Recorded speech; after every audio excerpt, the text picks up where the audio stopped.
And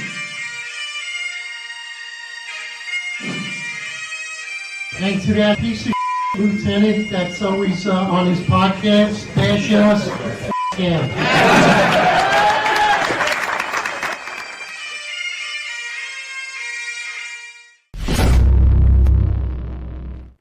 Attention to roll call.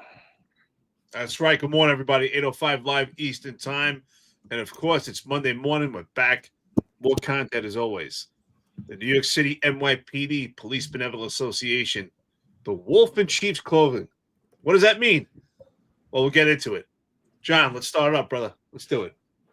Yeah, sure. So, I mean, last week we had put out a couple of tweets about the PBA donating to State Senator Kevin S. Parker.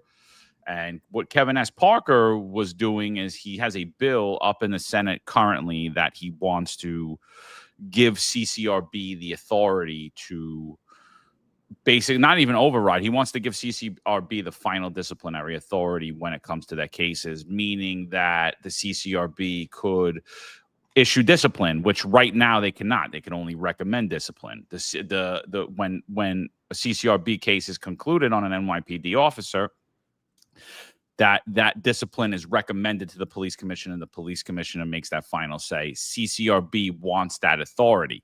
So we put out the hearing that happened at City Council with the interim chair, Dr. Muhammad Khalid, who's a dentist, but Eric Adams appointed as the interim chair of CCRB. And he's basically saying they're a toothless tiger. They need the final disciplinary authority.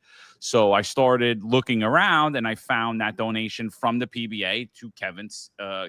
Parker, right? Which is in direct conflict with everything they're saying. Let's fast forward to this weekend. The PBA does a complete media blitz asking for Dr. Muhammad Khalid to step down, saying that legislation particularly is the end of policing. Marlon, what are your thoughts about that? Yeah. Good morning, guys. Good morning, chat. Hope everyone had a great weekend. So my initial thoughts on that are we talked a lot on this platform about the PBA being controlled opposition. And, just reading that statement that they released got me a little bit annoyed because, I look at the landscape of policing in the city and what's happened to NYPD cops, and the support that the PBA has thrown behind certain politicians, and while at the same time remaining silent on what the city has done to those cops and other things that the mayor has done to us, like a certain scamdemic a couple of years ago. This whole thing annoyed me. It just exemplifies that exact controlled opposition that the PBA plays and how they act. They pretend to be busy and yet never seemingly accomplish anything or never truly back up all that rhetoric and all that hand gesture, that hand gesturing that Pat Hendry loves to do at whenever he's at the hospital or giving a speech. So we have a lot to talk about this, and we're going to, as you see up there, we're going to get to those statements, and you're going to get annoyed yourself reading it. So what's the point of union dues, right? It's an expectation of leverage, protection, and it's supposed to be the voice for the police officers, right? Quite often we get asked, oh, why didn't you guys speak out while you're on the job? Well, because we're not in a position to. We're in a position to now in retirement. The unions are supposed to be the voice, the mouthpiece for their members, because they're the ones that have the ability to speak and fight for the cops. The cops have to walk on a certain plane, and it's survival. And what do we see right now? The union is providing money for complete opposition.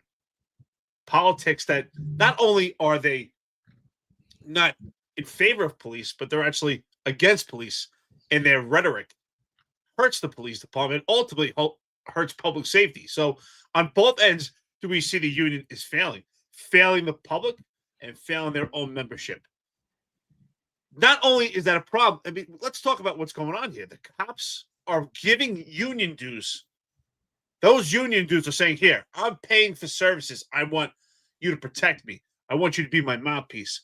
I want you to give funds to politicians who will support law enforcement, to make our job better, to have better morale, to have a better career, which ultimately affects public safety also. It works on both ends. And if we're in a position right now that if the Civilian Complaint Review Board, not only do they want teeth, but they want to just take a chunk out of everything. The CCRB has had an obsession for years of fighting for their own existence and a complete bias and disdain towards police. Not only is this so significant to tell you, wait, what does CCRB want here? Because they don't want a fair process. Because ultimately, with the disciplinary matrix, which the police department is supposed to abide by, and only in rare cases or cases where the police department could justify a change in a process, would the police commissioner have the ability to write a memorandum and explain why they deviated from the disciplinary matrix. So you have to ask yourself, well, we already have a doctrine here, a legal doctrine, the disciplinary matrix, where the police department is supposed to abide by when it comes to discipline. The CCRB has had a huge hand in the disciplinary matrix and knows exactly what discipline would be applied in a case, but yet they want final say. So what does that tell you? It tells you that they're trying to seek more termination. And what they did while I was still employed, and they're doing now, is they create their own algorithm. The Civilian Complaint Review Board creates their own algorithm by saying, hey, for instance, this particular police officer has been substantiated. They get another case, and they're substantiated. Now they have aggravating factors. So if there's an aggravating factor that leads to termination, that's what the CCRB's ultimate goal is. So we really need to look at this, and you have to ask yourself why. And that's why the CCRB wants full autonomy where they can lead their cases to termination. So, the thing that bothers me is the only reason in my opinion, that Patrick Henry is even going out on this campaign now is because we put out the donations to Kevin Parker. We put out the testimony from Dr. Khalid. And everyone's sitting around saying, what are you doing? What are you doing? And I hear all the chatter and I see all the comments online. And it's like, oh, it's the delegates. And again, I'm not knocking any delegates. I'm not. They don't have the authority. They're basically like uninformed liaisons to the appointed, to the upper echelon of the union. They don't know what's going on. I mean, really sit there and question your delegate about what's going on with your health care. Very few of them are informed. And it's not because they don't care. It's because they're not told. I don't know. I got to ask. I don't know. Oh, let me call the trustee. I don't know. And the trustee doesn't want to answer questions, and the trustee won't go up to the board. So I'm saying that the PBA needs to be held accountable for this, because this is absolutely disgusting. Honestly, like I'm listening to what Patrick Henry's saying, and what he's saying. He should just be looking in the mirror and saying it about himself, because I wrote an article, like a counter article to all this, and it's up on our website now, www.thefinestUnfiltered.com, and where I just talk about the hypocrisy of this, because I reached out to Patrick Henry, of course, no response, because he can't answer it, because there's nothing to answer here. And my question was, you're calling for Dr. Muhammad Khalid to step down. You're saying you want him to step down because he wants the authority of final disciplinary authority. But you donated to a state senator who has a bill up to do just that. Are you calling for Kevin Parker to step down? Are you calling for Kevin Parker to take the bill off the docket? Or should you yourself step down for your donation? And of course, like, there's no response there. And it just shows it's so hypocritical that it's scary, man. And the terminology he uses to the New York Post. New York Post also put an article out about this. This was an op-ed he wrote in the Daily News. The terminology that he uses is that they're a wolf in sheep's clothing, the CCRB. And I can't say how inaccurate that is, because the CCRB is not a wolf in sheep's clothing. The CCRB is an actual hungry wolf drooling. The real wolf in sheep's clothing is the PBA. It's the people telling you that they care. It's the people telling you that the CCRB board should resign over trying to seek this authority, while at the same time, they're going behind your back and funding the politicians that are giving that exact authority. So that's what I'm saying is like the PBA, they're really talking about themselves. Everything Pat Hendry wrote, it should just get thrown right back at him, because he should be the one that should be resigning. His board should be the one that's resigning. The political pack that they have and who made the vote, those are the people that should be resigning, because again, this wouldn't even have came up if we didn't bring it up earlier last week.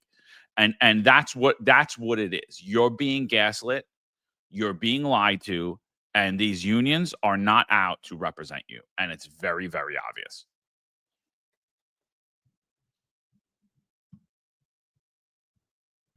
Yeah, they absolutely are not. You know,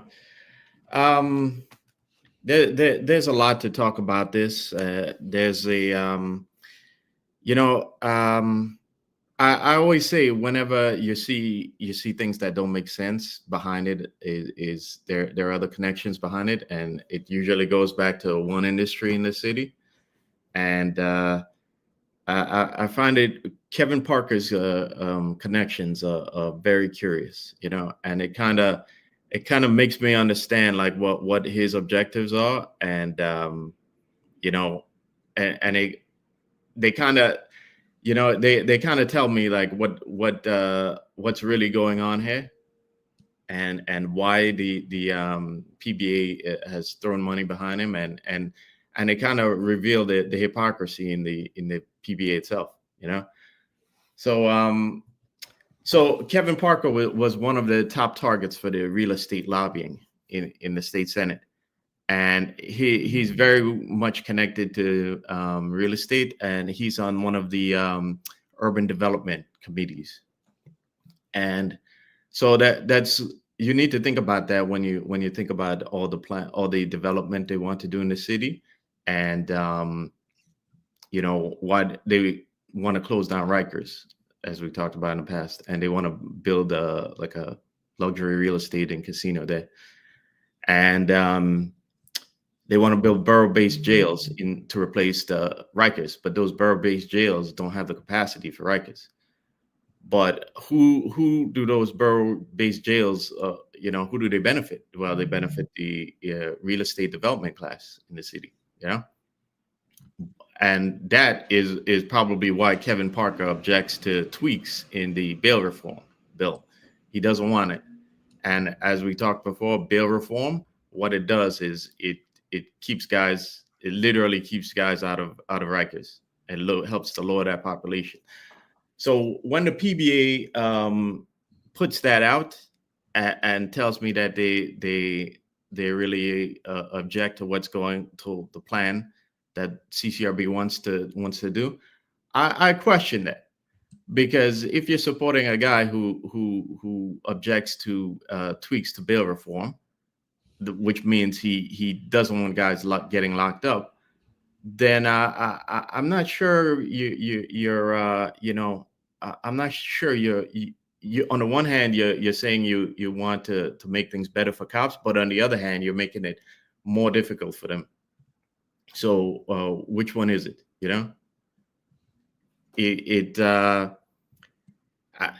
I think there's a lot of hypocrisy in that statement that was released, and when you dig deeper into it, you realize how much they really again controlled opposition, and how much they're really stabbing you in the back while telling you they're your friend to your face. And again, we're gonna get to it shortly, and like I said, I hope we read through it, because it's not just the PBA. But there's a statement in there from the DEA and from the SBA too, and they're both kind of BS, considering what both of those unions have gotten behind for re-election, and who, as we said before, was the fourth place candidate who is now no longer in the campaign. I've been pretty adamant about this and expressive, and I still feel this way. If CCRB gets the final say on discipline instead of the police commissioner, that's the death warrant for the police department. That is the death warrant for NYPD profession. Because the CCRB at this point has, in my opinion, full autonomy on discipline as we speak anyway. Even if the police commissioner deviates from a case, that is still tainted on your record. Until CCRB removes these complaints from your 50A, it's still there. It's still public information, leaving a stain on you forever. And we say forever at this point because nothing has changed. So at this point, in all reality, a union is only as strong as its membership. So at this point, cops have to get involved. Cops have to get involved, not even if you don't have to be a delegate. You have to get involved. Start asking about these meetings. Attend these meetings. We need cops to come in droves, and you need to ask questions. Now, I was a delegate myself. I was a Lieutenant's Benevolent Association delegate and also for the sergeants. And we had a great conversation about this last week. And when you're a delegate, unfortunately, you're merely a liaison because much of the information is not even passed on to you. Just enough information just to pass on to the troops. Really, it's the trustees and the board that hold all the cards and know exactly what's going on with the union. But I would hear often, and the conversation was this: well, we're going to give money to a specific Democrat who we knew full well had anti-police rhetoric, was complete opposition, polarizing to the police department. But, oh, well, we don't have any friends in, excuse me, we don't have any friends in Albany, so we have to give some money to try to get some help. It's the only way to barter the system. And yet, I've never seen one payout actually do the membership any good. I've never seen at this point, and if you guys can mention it, and I think the answer is zero, we haven't seen one Democrat politician that already has an anti-police platform change their tune and do anything that's in favor of the police department because they receive funds from a union. Pretty much they go, oh, thank you for this deposit, and that's it, and it goes nowhere. So that's the real question. Why? Knowing full well that the membership dues are useless and it just falls on deaf ears, goes right in the trash can, why are we giving them this money? Because who does it benefit? It doesn't benefit the membership, so we can infer that it benefits the board and the trustees that actually know what's going on. They're the ones that actually give up membership dues to these politicians. And we're talking about someone that's supporting CCRB having the final say. And that's why I said at this point, I think we've drawn it out. The Civilian Complaint Review Board has the right to substantiate a case. If you challenge that case, the Civilian Complaint Review Board has their own prosecutors to bring to the NYPD kangaroo courtroom. The CCRB has already had major input on the disciplinary matrix. They know exactly what discipline is supposed to be applied in a case because it's all written out on that legal doctrine.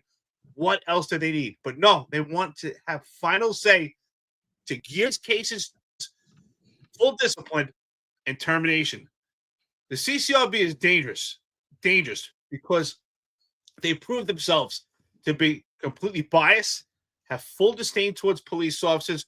We've showed you testimony time after time where the Civilian Complaint Review Board takes the side and only the side of the civilian complainant, which is not an accurate investigation. You do an investigation, you look into all angles, all parties to seek the truth. This is the death warrant for the police department. I don't know if I would go as far as to say it's the death warrant because I think as it is right now, I think that CCRB runs the job anyway. I mean, it's very rare that the police commissioner would even deviate from the decision of the CCRB. I think, cops have been operating in really an insane environment for a long time now. And I don't even think they understand it. I really don't. Someone was bringing it up here. Oh, a lot of them hate the podcast, but they can't say why. Because they don't understand it and they don't want to hear actually what's happening. They don't want to believe that the people that they're funding are actually working for their own demise. So, you love Eric Adams, but his CCRB board isn't even properly staffed, and the people that he has his staff with are radicals and want to fire you. So, but Eric Adams is a good guy. He's a good dude. Yeah, he hooked me up, gave me a raise. Yeah, he didn't manage anything, and I got a lot of overtime that year. It's like, yeah, all right, okay. So, you say that, and then the same thing. No, Pat Hendry's a great guy. Scott Monroe, great guy. Lou Turco, great guy. Vinny Vallon, great guy. I can't ask them a question because, questions of violence. And the question really needs to be raised here is like, should they even be involved in politics at all? At all? Should that political pack exist in any union? And I'm going to sit there and say, absolutely not. It shouldn't. And why am I going to say that? Look at the last 12 years in New York City. You have this loser on here, Eric S., who's probably one of the upper echelon at work right now, sitting there at his desk, right? Thinking that he's good looking because some girls are nice to him because he controls every second of their life. And he says the Police Benevolent Association of the City of New York has a political action committee, PAC, and has historically wielded significant influence in New York City politics. Really? So we've funded candidates that have went on to defund the police, vote to defund the police. After they voted to defund the police, we funded them again. We went on to donate to candidates like Kevin Parker, who is doing what exactly is pushing legislation, exactly what they refer to as the death of policing. It's the death of policing, but hey, let's give Kevin Parker this money so that he could get that done.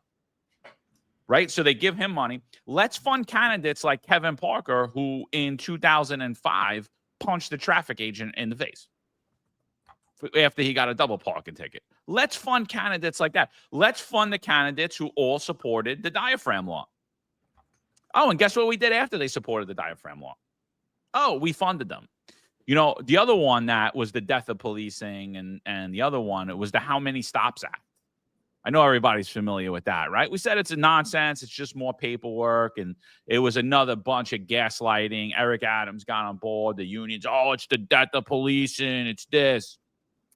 So Camilla Hanks, a Staten Island City Councilwoman, she supported the How Many Stops Act. She was endorsed by who? The Detectives Endowment Association.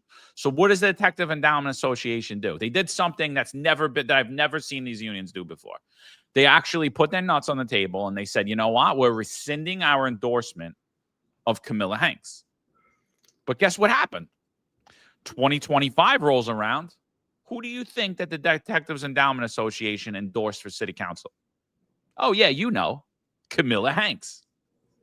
So the whole thing's a game. It's just gaslighting. And they play on the fact that you guys actually are a bunch of morons.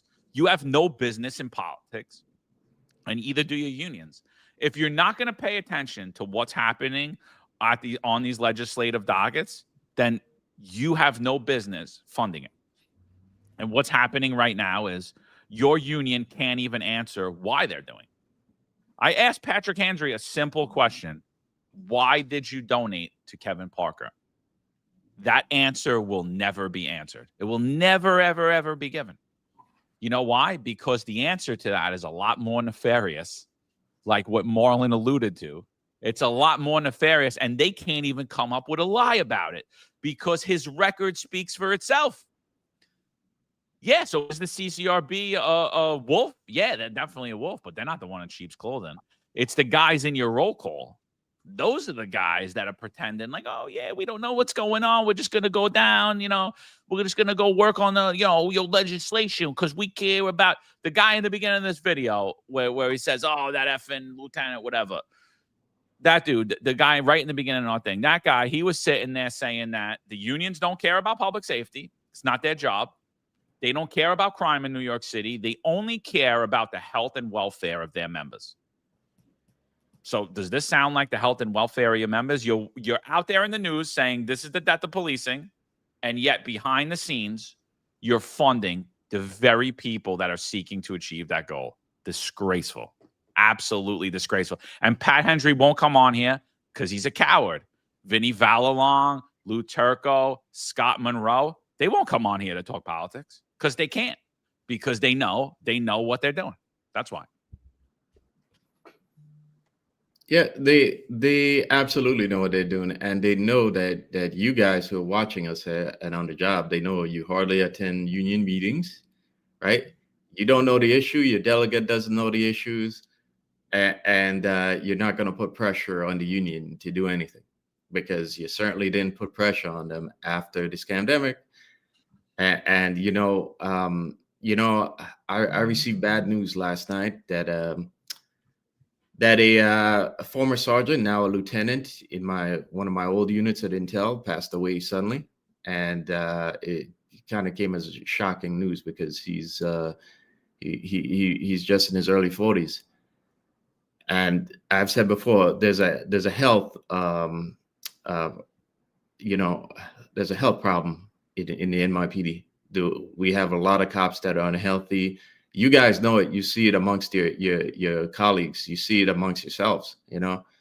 Everybody's unhealthy, and guys are unfortunately passing left and right, and nobody's talking about it. You guys aren't talking about it. You aren't putting pressure on your union, and the union aren't talking about it.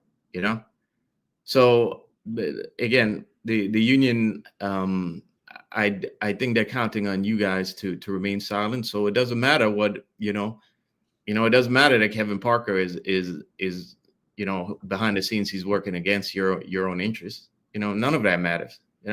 Because all that matters is the self-interest of the people within the unions, and all the continuing networking they're doing, and all the money they're going to make when they leave, and they get they're going to get some job somewhere in some company connected to these guys.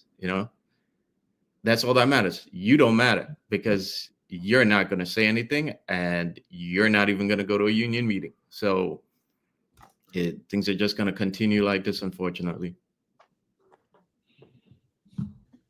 Well, I think that's the major problem, right? Is that ultimately, I think we diagnosed the problem with membership is their silence. The cops are silent. And you have to ask yourself why. And that's why I think we said it last week, maybe last week or the week before, we had a good discussion talking about the role of union members with the union, what would potentially work. And I've said before, and I'll say it again. Unfortunately, the union members, they look like public officials themselves. When you think about a union member, let's be honest, right? Our friends and listeners here, think you're active or retired. When you think about someone who's on the board, high up in a union, whether it's the Cops, Detectives, Endowment Association, whichever union, do you look at them as fellow cops, or do you see them as a public official? And I think we all see them as public officials because they're politicking, right? But if we pull their appearances, they actually wore a uniform a certain amount of times a year, and they were actually out there with men and women, and they started to look more like cops and not public officials, they would then be more tangible for the cops and have more relation. But unfortunately, because they look like public officials, because that's the way they portray themselves, and that's the way they see them, and the bottom line is they are politicking, because we see them walk in lockstep with the upper echelon of the police department when there's certain themes during press conferences. So you have to ask yourself, who was the union fighting for? So for me, I think to myself, why are the cops silent? And I think the cops are silent because of the power of the unions and the relationship they have with the upper echelon. And if cops speak out, they're afraid they're going to be transferred, get some type of highway therapy, that there's going to be some type of retribution for speaking in opposition to the union's plan. When in reality, it's the membership dues that create the strength of the union. Without the 20,000 membership, whatever the membership is, paying $50-some odd every 2 weeks, the union wouldn't have that power if it wasn't the members, but yet they shit on them. They shit on them because the members are quiet. Think about it. How many active retired police officers actually attend meetings if they're not delegates, right? You're banking, if you're an active member right now, you're banking on the union delegates to come back to you and give you transparency of what's going on with the union. And the reality is there is no transparency. How many cops have asked, okay, great, which politicians are we donating to and why? What is the benefit? What are we seeking? What are we trying to fight for? Where is this money going? And why would we give any money to any politician that is just complete opposition to the cops? It's ridiculous. Why would we do that? That's your money. that you work damn hard for. And what do I hear often? I heard it from cops too. You probably heard it before. Well, I need my dental plan. I need my health plan. I need representation at a CCRB. And the reality is, if you're in a real jam or a pickle, you're going to get your own attorney. That it's going to be costly out of your own pocket anyway. But cops, ultimately, let's be honest, they're scared. They're scared. So, and we say to ourselves, well, why are they scared? They're scared. You know why? Because the union trustees and the board, they have a lot of power. They have a lot of power because of their political connections. To me, that's further proof. When they say they're cops, they're not really cops. I'm sorry.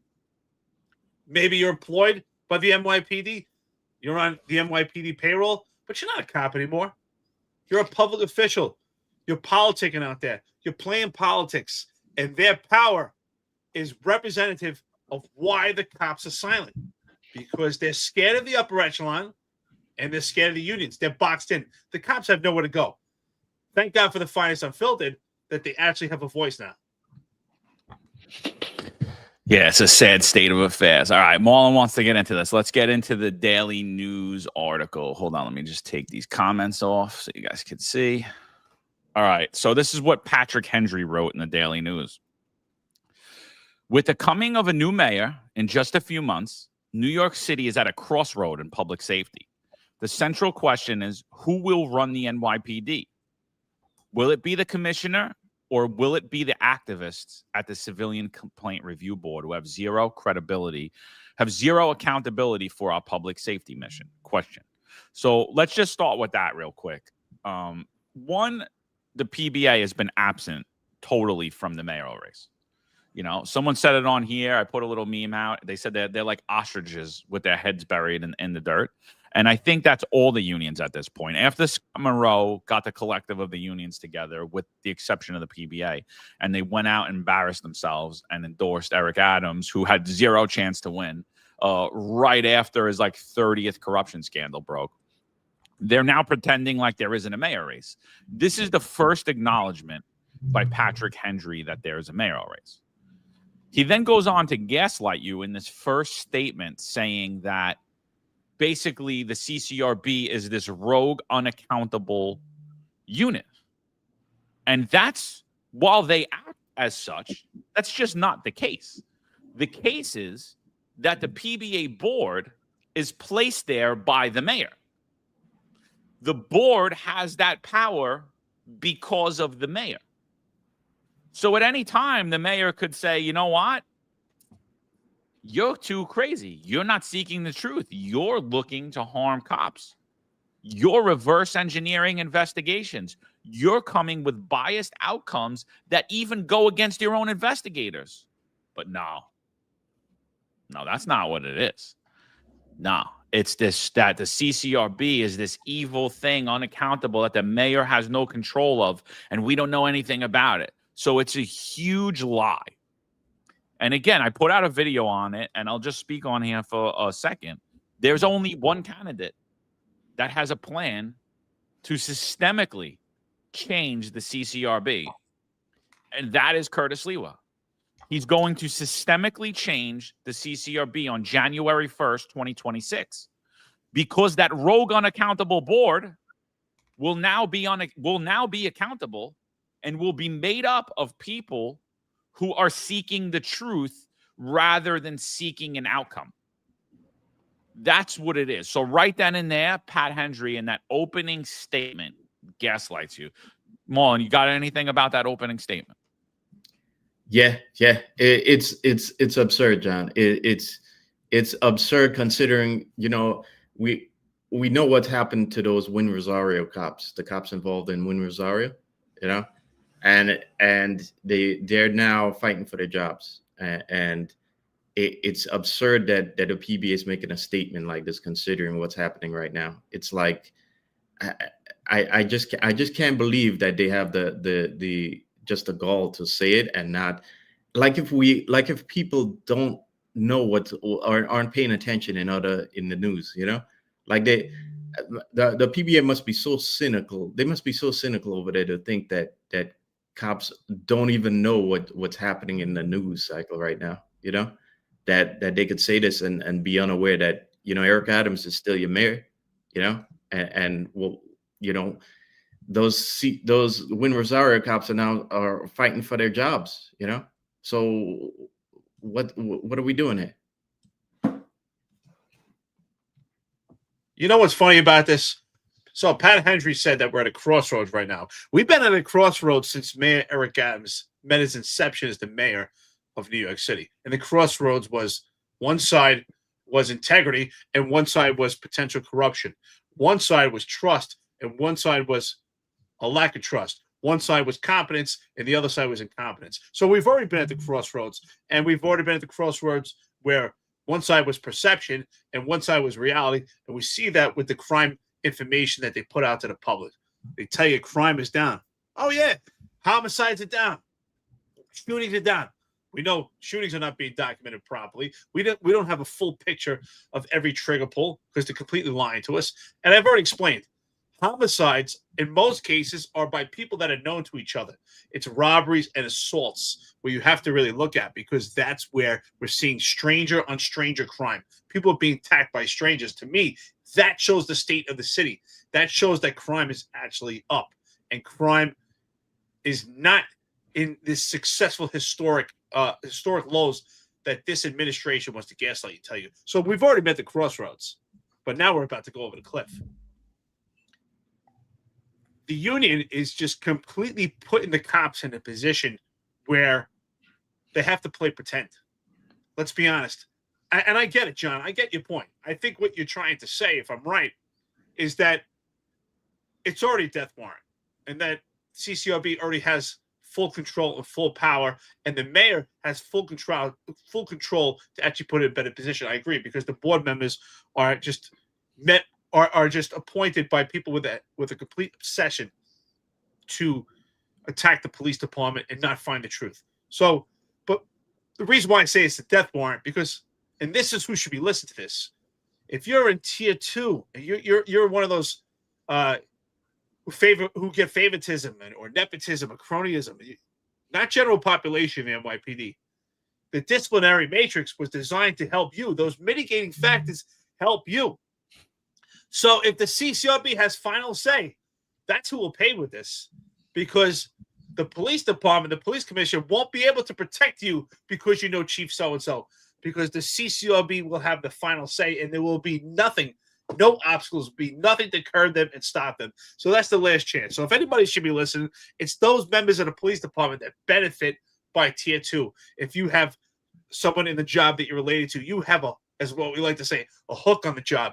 Right, some level of nepotism, favoritism, you're the one should be worried by this. And we've said it before.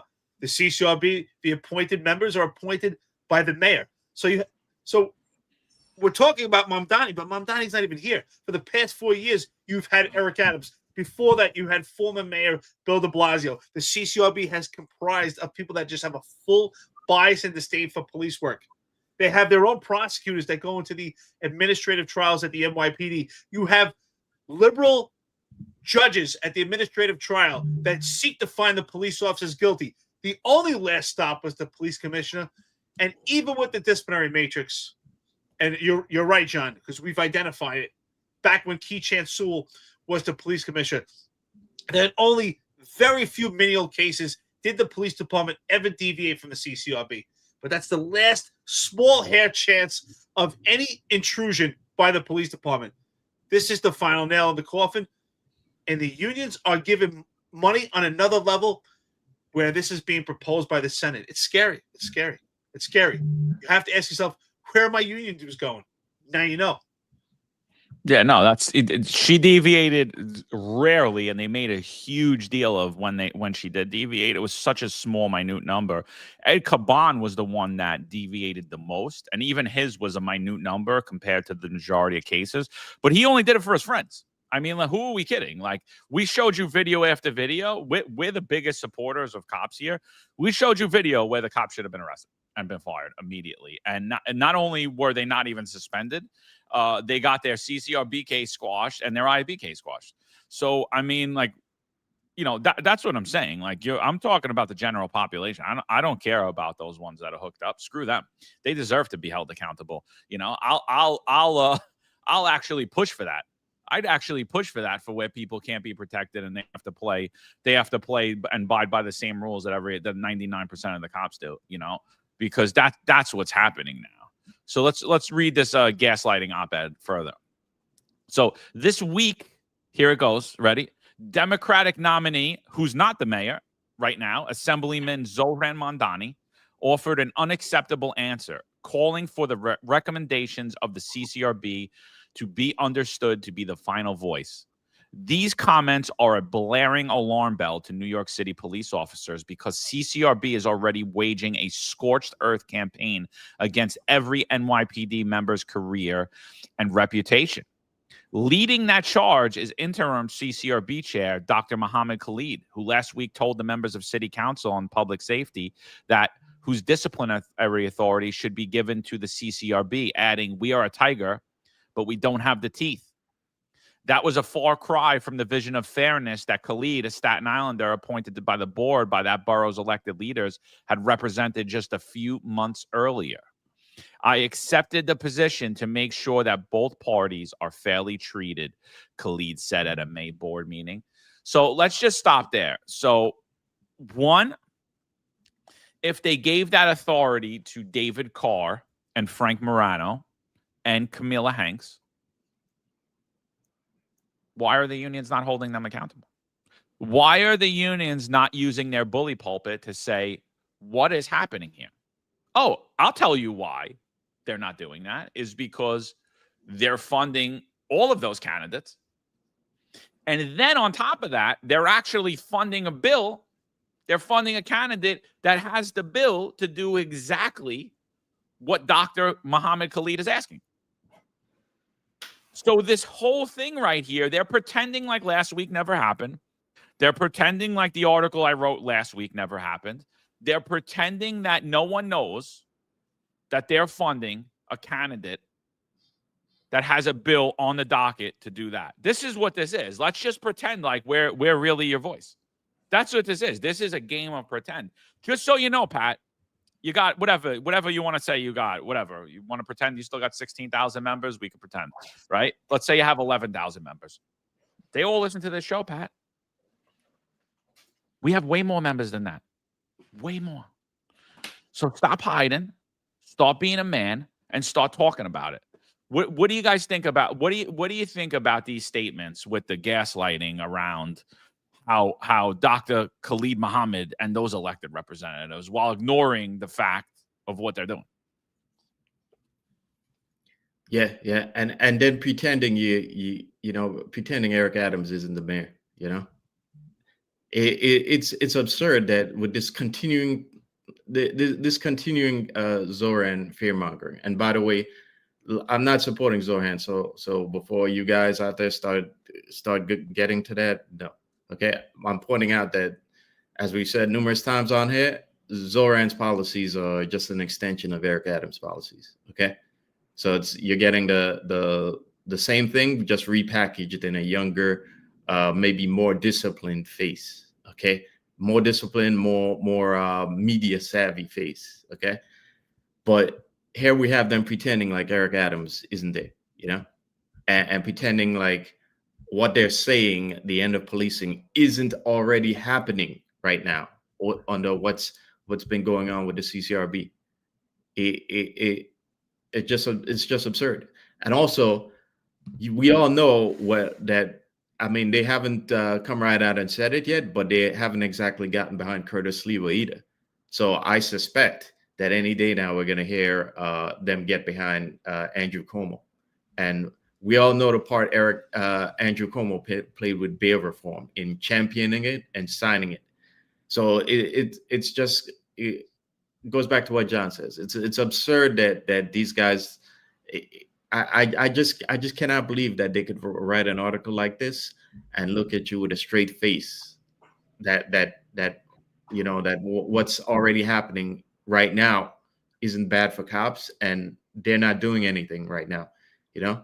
And you look at Scott Monroe and Vinnie Vallon and them getting behind Eric Adams. You got behind Eric Adams, a fourth place candidate.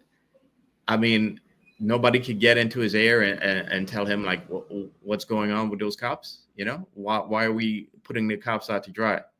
Why are we going on with this nonsense instead of putting the CCRB back in their place? You know, I can't understand any of the logic behind this at all, and I don't understand why you get behind candidates when you fail to actually exert your influence on them when the time comes. Because if you're not doing that, what's the point of even backing them? You know, how is backing them helping furthering the interest of your union membership and the job itself? You know, when things keep spiraling out of control, and you know we see the pattern every time. You know, these guys get up on the pulpit and they give these speeches and they tell you what's wrong.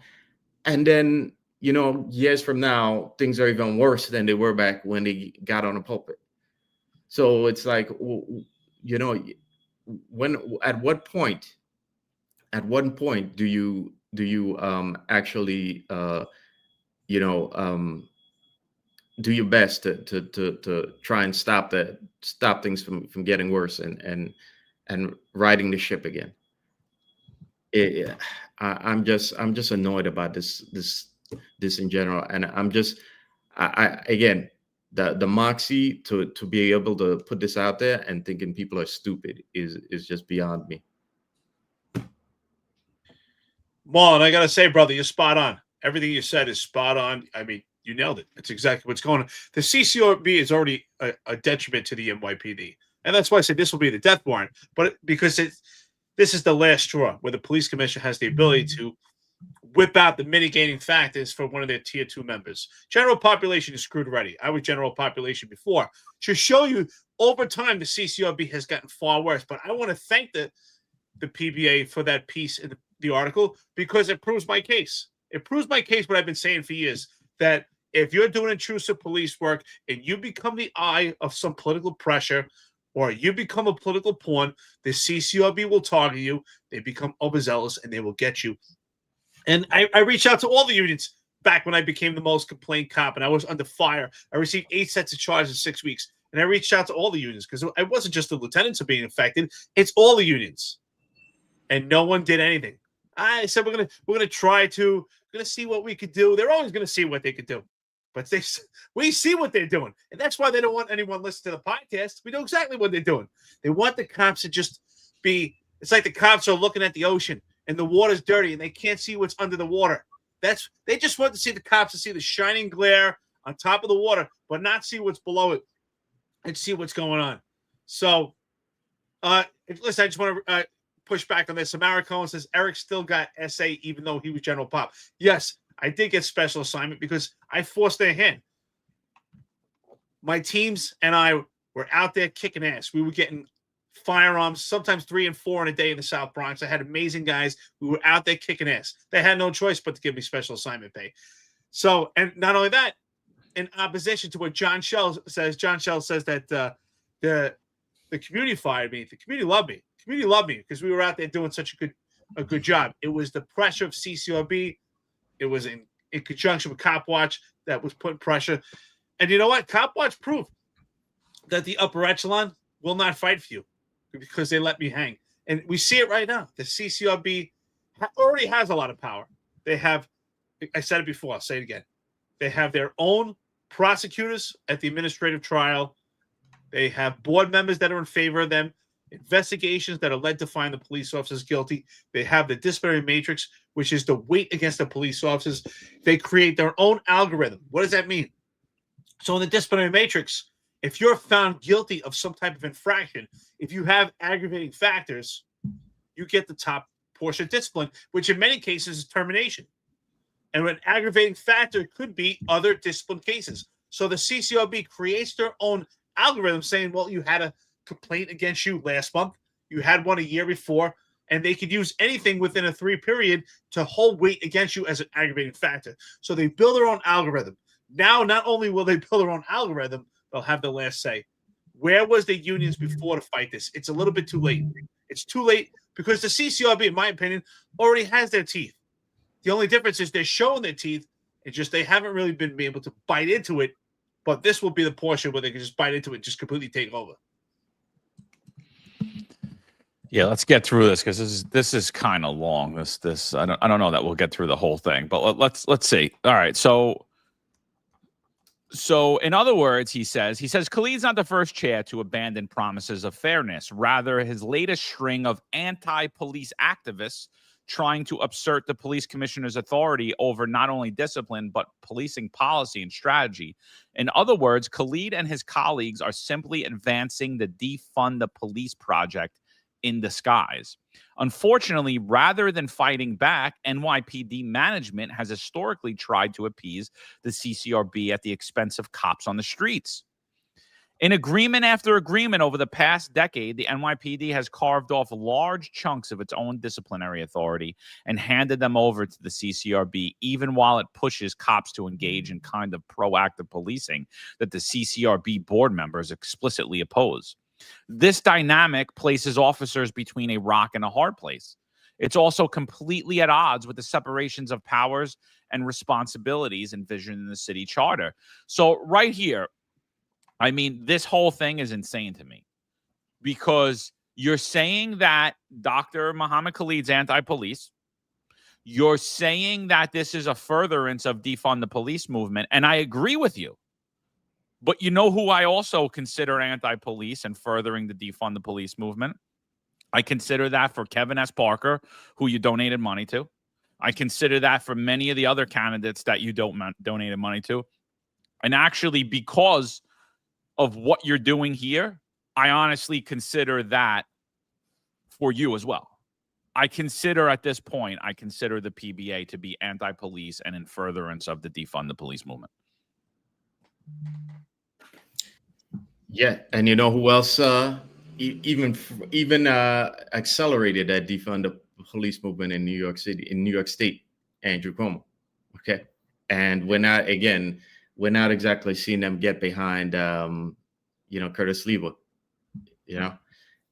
As I said, any day now you're gonna hear them come out for Cuomo, or maybe they won't. Maybe they'll just continue remaining silent instead of doing what they should, which is getting behind Curtis Lewa, so he can get into office.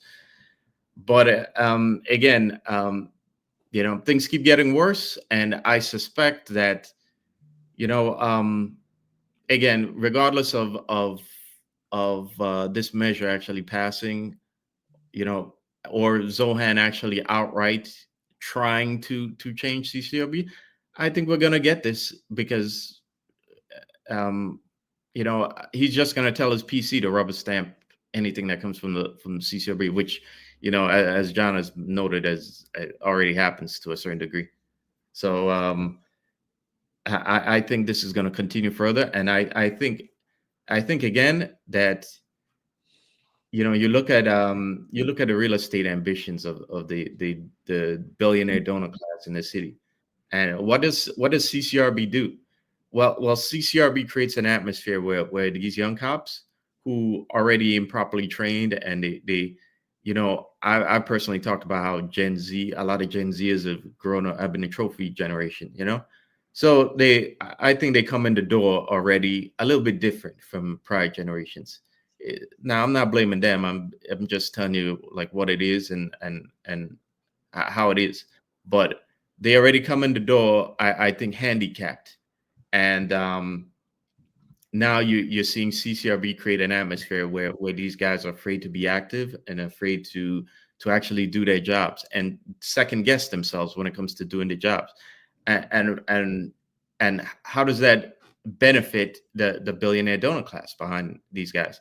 Well, if cops are locking up less guys and are being less proactive, then you're getting less prisoners in Rikers. You're getting less prisoners in borough-based jails, again, that don't have the capacity for them, which means that there's going to be more development there. That means which is scheduled for 2027, I believe. So that less enforcement puts less prisoners in jail, and shrinks Rikers faster. But also creates less of expenses for the city itself, which again I talk about is in debt. But I think regardless of any of this thing passing, Zohan is going to do it, and he's gonna tell his PC just to rubber stamp anything that comes through from CCRB, because they, on top of not wanting you guys to arrest people, they like nothing better than for you guys to just get out. Okay, come in, do a couple of years, and then leave, so we don't have to pay you more. Okay, don't worry, we don't need you because we can micromanage things using the drones and the AI that's coming. And I see this, and I think it's unfortunate for you guys that are still on the job, and this is just going to hamper morale even more. So by the way, that comment is kind of is curious, considering they got behind a fourth place candidate with no path to victory. So. Yeah, read what John just wrote here. Read what John Buthorn, candidate for city council. I was just about to, man. I've been dying to read this. John Buthorn, fellow Marine. We actually served together overseas in Iraq. Also, a former sergeant at the NYPD. He's not endorsed by the PBA. He's not endorsed by any unions, actually. So think about that. Former combat veteran, former NYPD, retired, honorably discharged, retired in good standing. John Buthorn is an awesome person. Look what he writes. I was told by the PD unions that they would not endorse me because they didn't see a viable path for me to win the primary. What I'm saying is they endorse who they think will win to be in good graces with them. There is no courage for them to support the candidates that actually would have their members' backs. John, you're spot on, brother. If you're still watching, Simplify, spot on. That's exactly what's going on right now. The unions would tell you that their horse in the race to vote to endorse was Eric Adams, because Eric Adams was the incumbent mayor who supported the police department.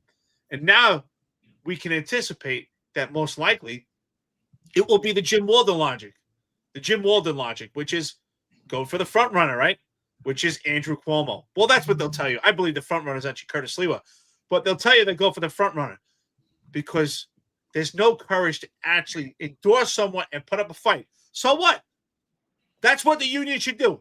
The union should vote for who supports the police department, even if that's going to be a losing horse in the race. And you know what? When the new mayor comes in, whoever that mayor is, if your endorsement was the loser in that race, well, then you can tell that mayor, listen, here's what we need. We did not support you, and we did not endorse you because you didn't provide A through D. This is what we need to go out there and do a great job for you. But that's not what the union does. So you have to ask yourself, why? What's in it for the union membership, not the union membership, the board and the trustees? What's in it for them to take this path? Why not put up a fight? Why? There must be something in it for them. That's the only thing that makes sense. Marlon, you talked about logic. That's the only logic to me that makes sense. Because why not put up a fight? Why not say, yep, we endorsed the other guy because the other guy actually supported us. The new mayor can't fire you. So what is it then? If I may, Eric, there is a pipeline from real estate to the private security industry in the city. And if there's more real estate, I mean, the security companies are going to benefit from a massive complex on Rikers Island. And that money flow comes from the billionaire class to those new developments and goes right into the security company. Who owns the security company? Is it Marlon? Yeah. Who owns them? Former chiefs, former executives in the NYPD. See, it's a big party, and we're not in it. And yep. You guys are the plebs, by the way. You guys who are on the job and in the blue shirt. You're the blue shirt peasantry class, while these guys in the upper ranks are all eating well and getting all their crumbs. You know what, John, before you go, I just want to say that is absolutely spot on. Even before retirement, I remember the only time that I was let out of my cage was to work at Times Square detail. For some reason, that was okay. I couldn't go out in the South Bronx anymore because of the pressure of CCRB, but I was out there in Times Square. And I remember that company Alliance, the security guys in Times Square. they would come out and they'd be like, "Oh, Chief so-and-so said do this, do that." I go, "Who's that?" It was some former chief that we were talking about that was running the security there in Alliance. They were trying to boss everybody around, some former chief. So you guys are spot on. They either own the security company or they're running it. Absolutely. Franklin Valdez says Cuomo was the 2-time PBA Man of the Year. And how many cop killers were released under his parole board? I believe the number is 43. I believe it's 43 cop killers were released under Andrew Cuomo's parole board. And that's what his CCRB board is going to look like, by the way, people. I mean, not that he has a chance to win. I mean, if you guys haven't been paying attention, check out my Twitter and you could watch we could watch Eric Adams' old campaign manager, Frank Carone, and Cuomo's campaign manager, Rich Azzopardi, really fraying at this point and just attacking myself, attorney Jimmy Wagner, and they really have no point. They can't say anything. It's just you're watching a failing campaign. You're watching them try to gaslight the public, but yet they're going out and knocking on doors, and everyone's telling them, "No, I'm sorry, I'm voting for Sliwa." And so what they're doing right now is they're really, really in panic mode right now because they understand now that there is no path to victory, and they don't know how they're going to sell this when they cause a Mondani victory. What they're trying to do is paint the blame onto Sliwa when it's actually the exact opposite. It's them that are the spoiler candidates. Cuomo needs to get out of the race. Cuomo needs to get out of the race quick. And yeah, the PBA 2-time Man of the Year. So now they're sitting there and just think about that, John. Just think about they wouldn't endorse you, but all these unions had no problem running out and endorsing Eric Adams, who had no viable path to victory. Zero viable path. Oh, you know what it is because, like I said earlier, they yield to power. They're not afraid of you, John. So they're not gonna endorse you. I guarantee you, if I make a political run, they're gonna reach out and try to endorse me. I'm not gonna reach out to them. I guarantee you, because they're gonna look horrible if they don't. And so I guarantee you, that's the thing is they're like, oh, let's see how many people we could gaslight enough and just yield to our Democratic masters. That's what it is. Look at the voting records. If you look, you'll see a lot of Republican donations on all these unions. You know where the majority of those Republican donations go to? Long Island state senators and state assemblymen. All the Democrats, New York City, baby. Because why? They don't give two shits about New York City. They only care about where they live. So, and that's it. They're grifting for where they live. And one last point I forgot to make on the other thing. Pat Hendry is trying to pawn the CCRB board and everything off onto the upper echelon, onto the politically appointed management of the NYPD. And now we blame them for a lot. And yeah, there is some blame on their part, 100%. But in this fight, particularly, when we're talking about giving CCRB final disciplinary authority, the PBA should be on the front lines. And instead of being on the front lines and fighting this with the politicians that they're funding, trying to get this bill removed, instead of doing that, they're out in the media gaslighting their members, gaslighting the public. And you know where they are? They're up in an executive suite somewhere, rubbing elbows with everybody that's trying to give that disciplinary authority. That's really where they are. They're not on that front line. They're like, yeah, I don't know, bro. It's the upper echelon. They should be doing something about this. It's like, nah, bro, you're the one funding candidates, not them. We blame them for a lot here. We have no problem passing blame onto the upper echelon of the NYPD ever. We do it with everything. But this isn't it. This isn't it. I'm sorry. This is you. This is what you guys are in the political arena. Are they political hacks? Yeah, they are, but they're just court jesters at this point. They have no real power. You're the people that could rip the voice down. You're the people with the bully pulpit. Because let's face it, the upper echelon of the NYPD, John Schell tried to have the bully pulpit, and they almost fired him because of it, and they almost arrested him because of it. Like you really don't have a voice as a member of the NYPD. You just don't. So more gaslighting on that part. So he goes on to write, when New Yorkers voted by referendum to establish the CCRB within the charter in 93, they envisioned an independent reviewer of civilian complaints against police officers, not an independent disciplinarian, and certainly not a separate public safety policy-making body. Police officers' daily activities are not directed by CCRB. Police officers work for the police commissioner, who sets agency priorities and sends orders down the chain of command. Whenever the commissioner considers disciplining an officer for potential misconduct, that disciplinary action must be considered in the context of those directives. The commissioner and the mayor are responsible for keeping New Yorkers safe. It must be the leadership, not the rank and file, who are held accountable for the results of their policy. CCRB, on the other hand, doesn't have an answer for public safety. In its current bias composition, board members answer to only the most extreme anti-police activists whose policy goals are polar opposite to those the NYPD pursues to protect New Yorkers. Khalid recently joined 8 of his fellow activists on the board to substantiate charges and recommend termination for 2 police officers after CCRB's own investigation cleared the officers on all misconduct charges by finding their actions within NYPD guidelines. This outrageous vote makes it clear the CCRB is not interested in merely enforcing compliance with guidelines. Instead, it wants to forcibly change the guidelines themselves by scapegoating 2 police officers who did not write those policies. I'm just going to end with this.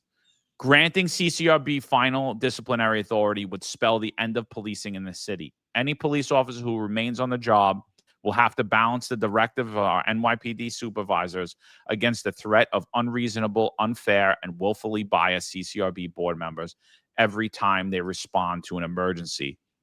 If the next mayor pursues this plan to empower radicals like Khalid, he will be responsible for decimating the headcount, morale, and public safety throughout this city. So 1, the head count is already decimated. 2, don't worry about the next mayor. How have you held this mayor accountable? You haven't. How did you hold Bill de Blasio accountable? You haven't. How are you holding their CCRB board accountable? You haven't. And how are you holding these politicians accountable that passed this legislation? You funded them. Yep. And for those of you union members, leadership who have your nice big old house in Long Island, and you know you're conservative and Republican in Long Island, but you're liberal and progressive in the city. Well, unless you're in that upper echelon of the nepotism class, I got bad news for you. Okay, where the health of the city goes, your retirement goes. And I keep saying it. And there's plenty proof of what's happening underneath the seams of things, and nobody's talking about it, right? There was a recent article about Wall Street going to Texas, and the fact that there are now more workers, Wall Street workers, high finance executives in Texas than there are in New York City, right? And now Texas, you're getting people like Ted Cruz promoting the exchange down there, right? Where the city goes, your retirement goes. So, if you want to continue the business as usual, thinking that because you're connected to the real estate or these chiefs, thinking that this isn't going to affect you, I have some bad news for you. And those of you in the blue shirt peasantry, again, this is the reasons why you need to wake up, and you need to go to meetings, and you need to participate and be educated and get out your low information bubble if you're there, and screw being afraid, okay? Because the more docile you are, the more the bigger the cojones Henry is going to get to doing things like this, to thinking you're stupid, okay, and that you're so unaware of things, he can gaslight you to your face and just get away with it. So again, you got to pay attention to this, because there are lots of things happening in the world, and unless we get a guy like Curtis Sliwa into City Hall, who understands that things are changing in New York and is determined to help save New York, okay, where your retirement is going to be in trouble, okay? Well, I think ultimately there's 2 things that shape the life and the career of a police officer, and they both are separate. They're completely separate dichotomies. On one side, you have discipline. That's why I always say how important it is that we address the failure of the disciplinary matrix. Again, thank you, former Police Commissioner Dermot Shea, for actually allowing that ridiculous document, the disciplinary matrix, that could actually terminate police officers for minor infractions and save police officers that benefit by tier 2 of the nepotism and favoritism and cronyism. And then separate to that is representation, right? So in order to have a good career, discipline has to be a fair and equal process. And the dichotomy is you need good representation in order to have a fair and due process, to have an equitable career. And we see there's not a dichotomy because the representation is on the same playing field, in the same plane as discipline. The CCRB is nothing but polarizing to the cops. It destroys intrusive police work. And the unions are not fighting that because they're telling you about what's going to happen with the next mayor. They're telling you about the future, but the present is already here. What they're anticipating for the future is already here. The CCRB already has teeth. It's already full of those that are biased and disdain. They have a complete obsession for the rank and file. And they'll find any way to find guilt on the police officers. And they're smart. The tactic we see by CCRB was not to try to garner power all at once. It's little by little. It slices and dices. Little by little, the CCRB gets more power, more legislation, more funding. More laws are passed by the city council that give more teeth to the CCRB. They're already there. This will just be the nail in the coffin for tier 2 of the NYPD. Those that benefit by nepotism and cronyism, you need to worry right now. Because if the police commissioner doesn't have a final say, neither do you. So I just think, honestly, it's really sad that we're at this point right now. It's sad that we keep talking about the mayor that could be coming here when we've already spent almost 4 years with Eric Adams and we didn't see anything get better. If anything, it's only gotten worse.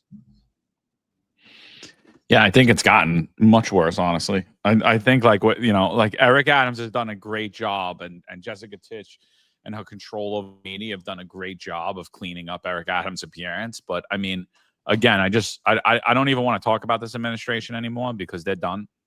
They're lame ducks now. They're not going to do anything. You're going to see their true colors next few months. But again, more cops have retired early, or resigned under Eric Adams than any other mayor in New York City history. Like, he's the worst. He has had 4 police commissioners. He's the absolute worst. So I brought up the donation. If you go over to followthemoney.org, you could see that donation. That donation occurred in 2024. Kevin Parker put this bill out on March 5th of 2025, which seeks to do exactly what Dr. Khalid Muhammad is asking, and that is to give the CCRB final disciplinary authority. So that's the bill. But one more thing about this and I think it's important to highlight. And I'm gonna pick on Pat Gordon here because Pat Gordon is a lieutenant in the NYPD. He is the president of the Guardians Association. He was recently on the Sal Greco show. So what do we say? March 5th, 2025, Kevin Parker puts that bill out. So I've been looking through his donations. On March 31st, about a month later, almost a month later, Patrick Gordon, I don't believe that's actually how he spells his name. I think it's only one N, but it's 2 N's here for whatever reason. He gives $100 to, you see it right here, Kevin S. Parker, right? So he gives $100 to him. And again, I sit there and I say, if you're the president of this of an association that represents police officers, how does Kevin Parker represent you when he's asking to give the CCRB final disciplinary authority? I looked it up. There's 2 Pat Gordons in the NYPD. There's only one that's a lieutenant, and it's him. So I assume this must be him. And I think, again, you see that with these fraternals, there's a lot of self-promotion here rather than their members. And I think this donation is just as disgusting as the PBA board voting to give that donation to Kevin Parker. What has he done? He has a bad history of explosions. Like we said, he punched the traffic officer in the face, and he's seeking to give CCRB final disciplinary authority, everyone's saying that this is the end of policing, then obviously we need to pay attention to who's funding and supporting and cheerleading these candidates. And Pack Orton is just another one. Yeah, Pat, you came on the show, on Sal's show, and you said some nice things, and you some promising things. Let's see the follow up on that. Let's see your follow through and where we head to. You know what's interesting about that? I just find it ironic that this one political legislative person, Kevin Parker, that wants CCRB to have the final say, has, from what I see, from the research I've done about Kevin Parker, we spoke about in this podcast, has zero bearing, zero discipline, and can't and clearly doesn't do well with others. He's gotten himself in numerous situations with people that are in positions of authority. Why? Because he looks at them as peasants. He looks at them as and he looks at cops as peasants also. That's why I think this is completely personal on his part. I think this is more bias and disdain that we see on Kevin Parker's part. And it's a complete failure. How do we expect the CCRB to have any respect for the police department when the police department can't respect themselves? And how do we say that? With the union and their upper echelon. The union and the upper echelon should be fighting for the rank and file on both ends, saying, how do you expect us to do intrusive police work? How do you expect us to keep the public safe when these investigations are completely biased? You have an obsession. You target police officers. You target rank and file. You target people that are out there doing a good job. You have this infamous racial profiling bias of attack on police officers. It's absolutely ridiculous. We should see a fight on both ends from the upper echelon and the unions. But it's a little bit too late, honestly. It's too late to say that what's going to happen. It's already happening. It's here. It's here. The CCRB has a lot of power. That's why I say they build their own algorithm. The disciplinary matrix pretty much is the final say. Because unless the police commissioner deviates from it, which is only in several cases, medial cases that we have seen them testify at city council, for the most part, the CCRB does have the last say at this point because of disciplinary matrix. Again, if you're an active police officer, you have to put your finger and you have to put your eyes on that disciplinary matrix. You have to comb through it and see all the detail that's in there. It's highly weighted against. If you're part of tier 3 in general population of the NYPD, you need to be fearful of that disciplinary matrix. That disciplinary matrix could be utilized against you and have you terminated for almost any infraction. So take a look at it if you haven't looked at it yet. Absolutely. And if you see the barcode up on the left side of your screen, if you put your phone camera over it, that'll bring you to our website at www.thefinanceunfiltered.com. You could read the numerous articles that we've drafted on this already, on this one topic, and the most recent one where we take aim at the union prior to just the CCRB. So we've spoken about this, and then other things when they tried to hang the two cops and they're still working. So check those articles out. Go over to the website. Make sure you subscribe. Appreciate all the people that have subscribed already. So another thing coming out of the NYPD. So there was an incident on Staten Island where there was basically a bad marriage that happened. Husband and wife, they get divorced. I believe the husband accused the wife, who's a teacher, of cheating on him with her principal. A couple of articles came out. Well, anyway, we don't know who did a shooting, but the husband's house was shot up.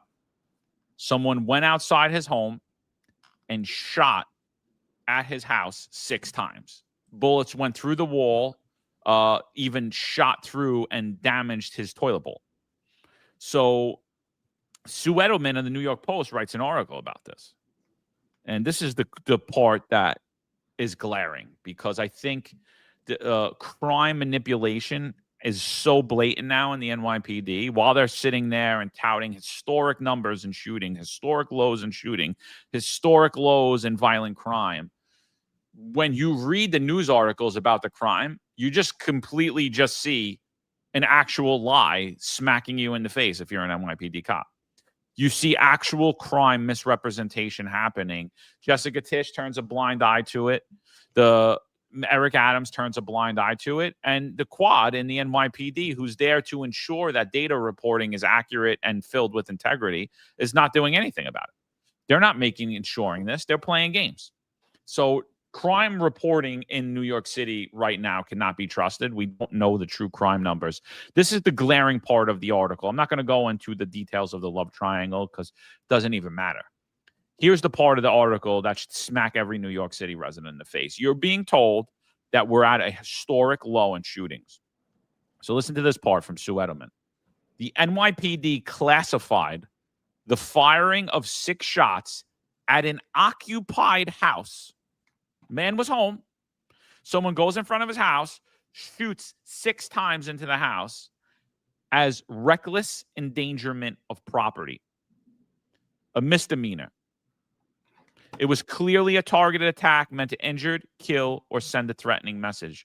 So what the NYPD is classifying this as they're trying to pretend that this male shot a gun off recklessly in the air. And if you look at Crime Stoppers on X or on any social media, you'll consistently see this, where there's a male like this with a hood on firing at somebody with the intent to harm, injure, or kill. And yet that person with the firearm in their hand is only wanted for reckless endangerment. Now, reckless endangerment would be one of those charges, but it would be the lower down misdemeanor charges. Clearly, there's an intent to harm and injure here. The male's home. They know he's home. His car's there. And like we said, fired directly 6 shots into his house. So remember, when they're telling you that shootings are down, they're telling you that bad aim is up, because shootings, in fact, are not down. They're just being misrepresented and misclassified intentionally. And it's honestly disgusting. Yeah. Do we know which precinct that was, Sean? I believe it was the 122 in Great Kills. Very fascinating. Very fascinating. I believe it was the 122, but does it matter? And because here's the thing, right? Like I could go out there. We could blast the sergeant. We could blast the CO. We could blast the borough commander, right? Who ultimately is making them do this? It's the mayor of the city of New York and the police commissioner. They know full well what's going on. You read this in the paper. If I read this in the paper and I'm the police commissioner and the mayor, I'm like, what are you doing? What are you doing? Yeah. No, I agree 100%. At the same time, there was an article about parts historically low crime parts of Queens North that have seen spikes in crime, and so we know there's a problem going on. And as we said numerous times, the problem goes back to there's not enough cops and there's not enough coverage in precincts. There's not enough bodies there. Sal had noted the problems in, I believe, the 106 Howard Beach, when they were having a problem with GLAs, Grand Larceny Autos, because they were very short on their midnight platoon. So we're seeing this problem throughout the city, and it's getting worse. And something that's kind of hard to calculate, but you have to really wonder about is that, when police, when we downgrade the classification of something like this, you have to wonder what other crimes happened that could have been stopped had we, been more accurate on actually reporting what happened. Because I suspect that there's probably at least a handful throughout the city that happens because you downgrade it, you misclassify it, which means that it's not getting the attention and resources that it would need to prevent follow up or to prevent other incidents in that area, which would have been stopped if they did get the proper attention. So you have to wonder how much of those are happening, and I think this problem is, this is a bigger problem that's really hiding underneath the seams, because I said before that the city is making a calculated gamble right now that in my opinion, that they can manage manage cops, they could manage having less cops to do the job right now. That they could do it using technology and being able to get stats and to kind of allocate, find out where manpower is allocated in real time using AI and big data. I think they're making a calculated gamble that they can do this, and we not notice the spikes in crimes in these neighborhoods. And I don't think it's going to work, because as I said before, you can have as much high-tech stuff as you want, but ultimately you're going to need a physical human being to go and actually slap the cuffs on the perp. And until we see that, I just don't see how this agenda is going to happen. Now, if I could quickly, before John mentioned that it's in the 122, and if it's the 122, that's going to be very, very interesting, because the 122 is one of the top 5 precincts in terms of spikes in increase in violent crime. The percentage change for this year, I think they're up versus 2024, they're up 26.2%. So I'm very curious if that has, if that played a role in the classification of this. So this is a problem on many levels. All right. So crime statistics are actually extremely important for the public. And some people might say, why? Does it really matter what the numbers are? Because we have our own perception, and perception is reality of what we see, what's going on the street. But it's very important, right? Because crime statistics, to me, really measure the moral compass of what's going on with the police department. It's the compass for how we police, right? If we document properly, it gives us a big picture. If we document every trigger pull accurately, we document every crime accurately, it also gives us a perfect picture on how we should address a specific area, how we should police the 122 precinct, right? If crime is up, then we know how much personnel should be allocated, what type of intrusive police work we should be doing at the 122 precinct, what type of targeted and precision enforcement should be there. Should it be summonses? Should it be arrest? Are we looking for illegal firearms? But if we don't have that accurate picture, we're not able to do accurate police work, which is why Eric Adams' failure on many levels is because we're not getting an accurate picture. We're not getting a moral compass of what's going on in police work. The other problem I have with this is a small unit leadership breakdown, right? In order to have a successful organization, you have to have small unit leadership breakdown. So every level of leadership takes full responsibility. In order to manipulate crime stats, every level of leadership has to take part in this. So yes, while this is Mayor Eric Adams' fault, absolutely, this is the fault on the leadership of this administration, because the pressure is being put down to middle management. The problem is that middle management is bending and distorting reality to feed into the pressure and to feed into the desires of this administration. There's no pushback. That's where I have a problem with the unions. The unions should be pushing back that they're putting their middle management, the sergeants and the lieutenants, in a position where they may be breaking the law, not just breaking policy, but breaking the law to feed these crime stats. So it's middle management that's really bending the reality for the upper administration, which I think is a major problem. And it's the commanders. Think about the levels that this particular crime had to go through, and to be documented so blaringly and properly begs the question, well, if a house that was shot up 6 times is documented as a reckless endangerment, it doesn't matter if it's a reckless endangerment felony or misdemeanor, it's not being reported to the FBI because it's not one of the 7 majors. So what you have to say to yourself, what else are they hiding? What other crimes are they manipulating? If they could try to manipulate a crime so blaring and so obvious that this is attempted murder, it doesn't matter if the house was occupied or not. What was the intent on the shooter? Clearly, the shooter shot directly at a house, knowing that someone may be home and someone could die.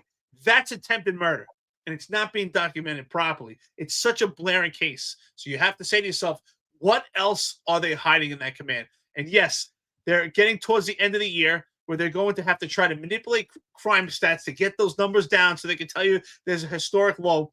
But clearly, this paints a picture of what's really going on. We're not documenting every trigger pull.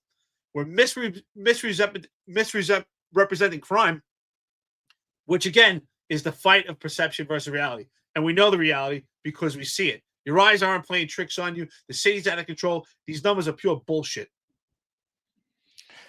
I mean, listen, it just shows the integrity of everyone on the job at this point, because there's, like you said, there's multiple layers that it has to get through. And like I said, at the height of the pandemic, I was like, you're literally getting rid of all the integrity in the NYPD. You're getting rid of the people that are holding the line when it comes to integrity in this job. And obviously that was the point of it. That was the exact point of it. So the cops have to misrepresent it.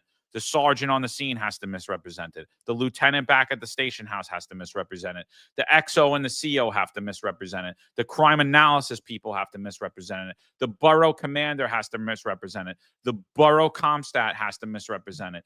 ComStat on the NYPD has to misrepresent it. The upper echelon of the NYPD has to misrepresent it. The police commissioner has to misrepresent it. The mayor has to misrepresent it. So it's literally, you've removed integrity out of policing.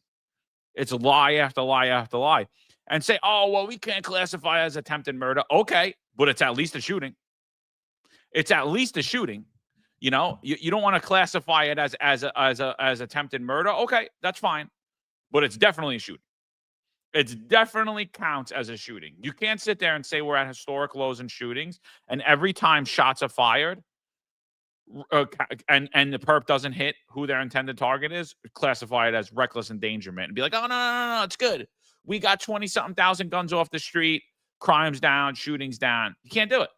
You just absolutely can't do it. It's just a complete, utter lie. And that's just my point. I don't think there's anything more to this other than that. Like, you cannot trust what you're hearing out of crime is down. And all shame on all of the reporting that's been done around crimes down and NYPD's at historic lows, because basically they're just regurgitating with a bunch of unethical, immoral, low integrity individuals are giving them. And they're not even actually investigating that fact. So you anytime you see this, it's a joke at this point. It's being reported nationally and locally. It's disgusting. Yeah, absolutely, John. Absolutely. And, I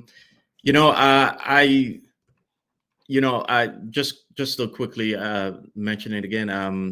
I talked about the 122, and so the DI over there was one of my impact sergeants when I was in impact. So he's a good guy, and I seriously hope that the job gives him the resources he needs to work to get his command in line, instead of tossing him out to the wolves and making it seem like it's poor leadership on his part. Okay, because I said this a couple episodes ago that the Bronx received the majority of the rookies that came out of the last class, and what that means is that what I wonder from that is whether he has had enough guys to properly enough new guys to help him manage this spike in crime.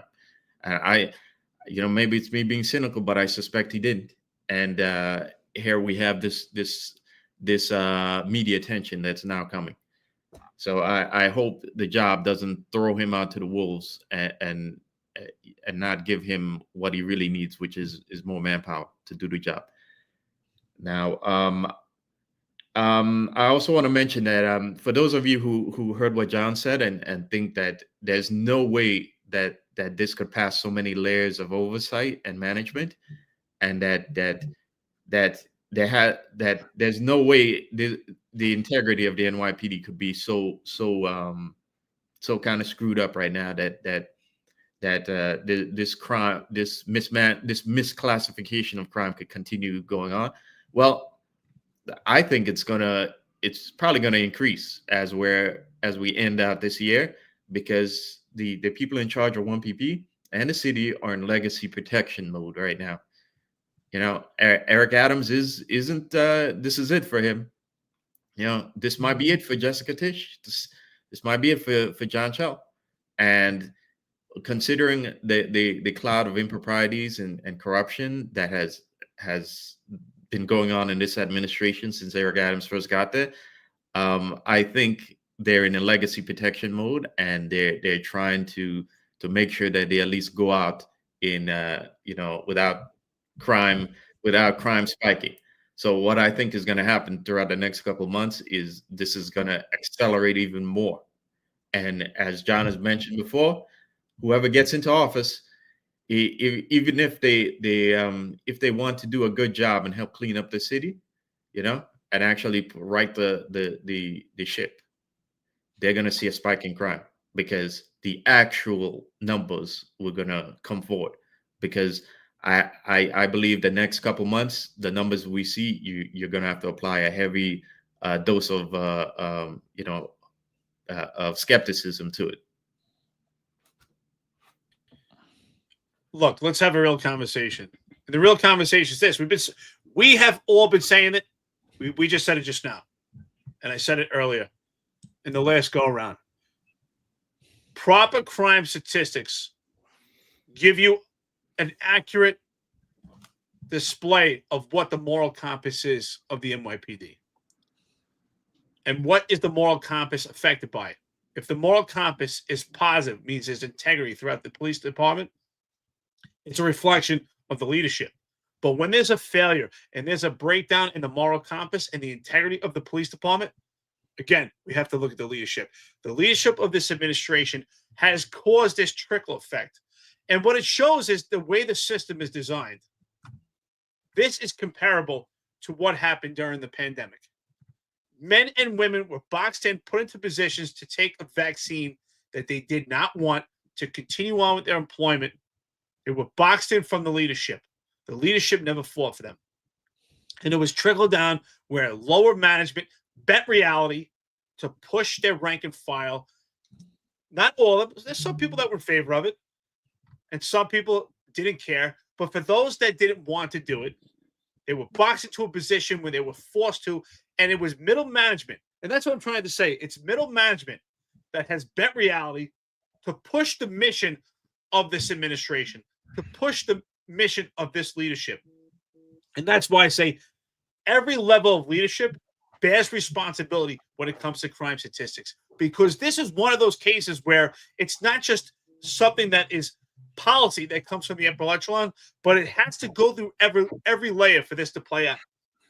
That means that the cops are aware that they responded to a job, they put effort into it, and it's not documented properly. If you're working that particular sector in the 122 precinct, and you know that your sergeant did not enforce it properly, and then it went to the lieutenant, as John said, it went to the commanding officer. The commanding officer is responsible and accountable for the crimes in that precinct. Then you know damn well that your sector is not being policed properly. What could that plan be if we're not documented properly? I mean, when's the last time did we say, you know what? We got all these reckless endangerments going on. We need a plan to stop these reckless endangerments. No, we have an attempted murder. How can the detectives properly investigate and solve a case when they're not investigating attempted murder? They're investigating a reckless endangerment. What is a reckless endangerment? That's just someone, just walking down the street decides to just fire shots in the air. Their intent was not on that house. And that's what's so important. The intent and the culpability when it comes to a crime. So not getting an accurate picture, not painting a picture, distorts the entire police department. Why? Because we don't have a proper crime plan. The crimes are not being investigated properly. The cops that are patrolling that area are not patrolling it with the proper mindset because it's not being documented, and they're showing a lack of concern. How are those police officers supposed to respond appropriately to different cases when they know damn well it's not going to be documented properly? And they have to ask themselves, what position do I put myself in? If I don't document this properly, what happens? If I do document this properly, what happens also? If they document it properly, they're getting pressure from the sergeant, the lieutenant, and the captain to fulfill the needs and the perception versus reality when it comes to this administration. And if you You don't document properly because you want to appease your administration, because you're in survival mode, right? You're a cop, you're in survival mode. You have to survive in this administration. Then you went against your own moral compass, and now you put yourself in a position where you may have violated the law. Because when the pressure comes down and this eventually gets exposed, I guarantee there's not one captain or commander out there that's going to say, you know what? I told this kid to do that. You're on your own. You're on your own. So you know what? We've seen them do it during the pandemic. Why would they do it now? Nothing has changed. If anything, things are getting worse. We see the sliding, slipping scale where it's just getting worse. Under Jessica Tisch, nothing has gotten better. It's the same game. It's just a different horse, different color. I don't know, man. I just don't know. But I do agree with you. Like the people that are going to be holding the bag. It's like if there was a CO that gets caught fudging numbers or a borough that gets caught fudging numbers, you could guarantee it's going to be like a Madrid press conference. Like, no, I don't sign off on those reports. No, I don't do that. I got people in my office that do that. I don't do that. You could guarantee you're going to be left holding the bag. You know, Joel Ramirez says it's been going on since 2006. I don't know. I've taken many shots fired. I never classified reckless endangerment unless, in fact, someone did walk down the block and pop in the air. Like, I don't know. It was always at least investigate shots fired. At least. I don't know, like, you know, what commands that was, but like, I'm sure it was in the heavier commands because they wanted to show whatever it was, but not where I was. I mean, shots fired were taken very seriously, and they were even taken seriously enough to be a 24-hour shooting post after, 42 to 72-hour shooting post after. Didn't matter if anybody was hit or not, you know. So like on Staten Island, they took that like it was, you know, it was legit. Not that they had as many shootings as they have in Brooklyn North, but there was a poster. You know, we took those. That was no reckless endangerment. You know, ever, you know, and we had a lot of mob things happen too, where people are rolling around Tech 9, shooting up businesses at night when no one was there. It wasn't reckless endangerment. It was considered a shooting. And so, you know, whatever. There's just so much. And so, like, you know, let's just move over to Chicago a little bit now. So, you know, and by the way, I'm not holding Chicago police accountable because I'm saying that this is policing in all big blue cities. There is a lack of integrity in the upper echelon of these politically appointed managers, and it just stems out throughout the whole department, and it's systemically corrupted, and the mission of the police department has been politicized and corrupted, and I really have no faith in local law enforcement anymore. It's sad, and it's not because of the rank and file. I know great cops. I know great detectives. It's not because of you guys. It's because of who's leading you. You know, you have sheep leading you. So in Chicago, where they're doing a lot of ICE raids now, you have these, like, I don't even know what to classify them as, but what they're doing is they're following ICE around and they're honking their horn everywhere they go. They just follow ICE around, and the Chicago PD aren't doing anything about it. It's clear harassment of a police officer. That is reckless endangerment. It's clear OGA, and they're not doing anything about it. So there's a video floating around, and it's actually not the video that I'm going to talk about right now. So, but there's a video floating around, and it's supposedly depicting what we're about to talk about, but it doesn't. There's another video where there's a female. She rams an ICE vehicle. This is how bad it's get. They went from following people around to now they're actually ramming ICE vehicles. So this female rams the ICE vehicle.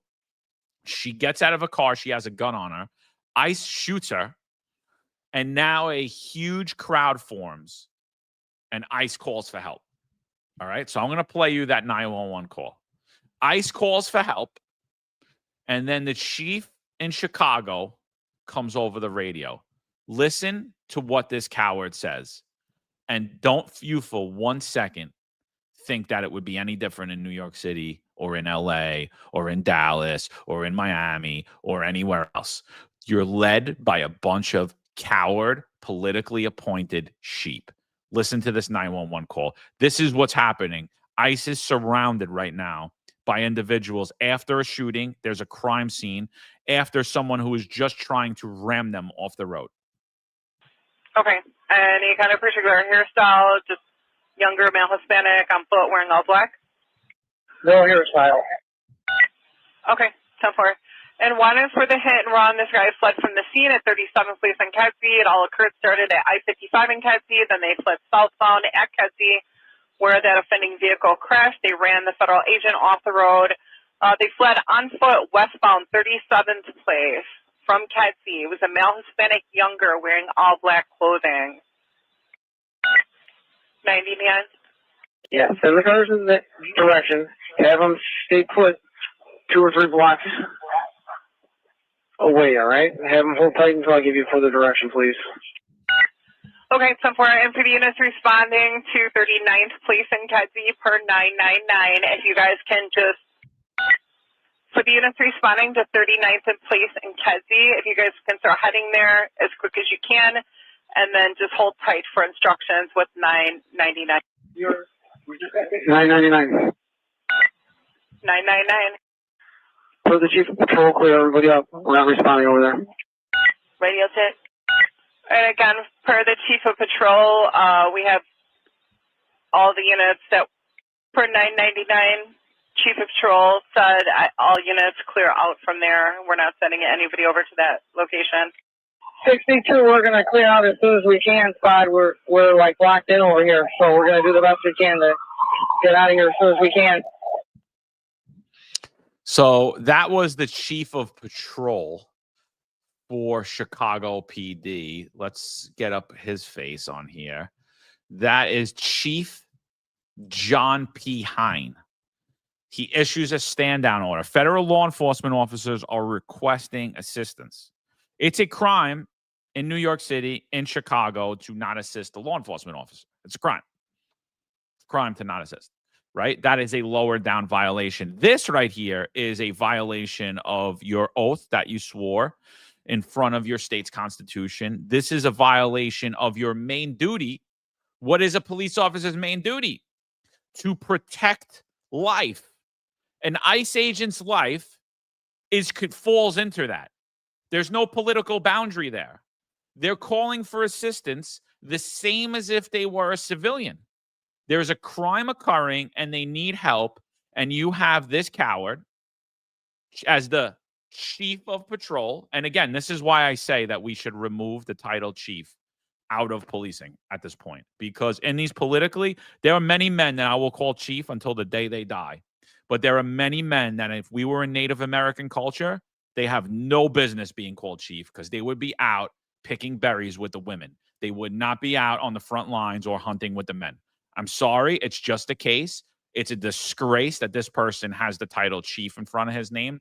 It's a disgrace to American Native culture that this person is going to be called a chief. This guy leads nothing.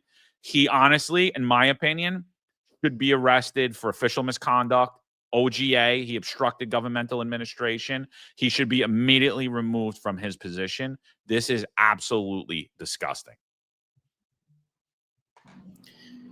Yeah, he should, John. He should. But I'm sure, don't worry though, even if he is, he's going to get a great job. In fact, I think he's going to get a great security gig in their real estate industry over there.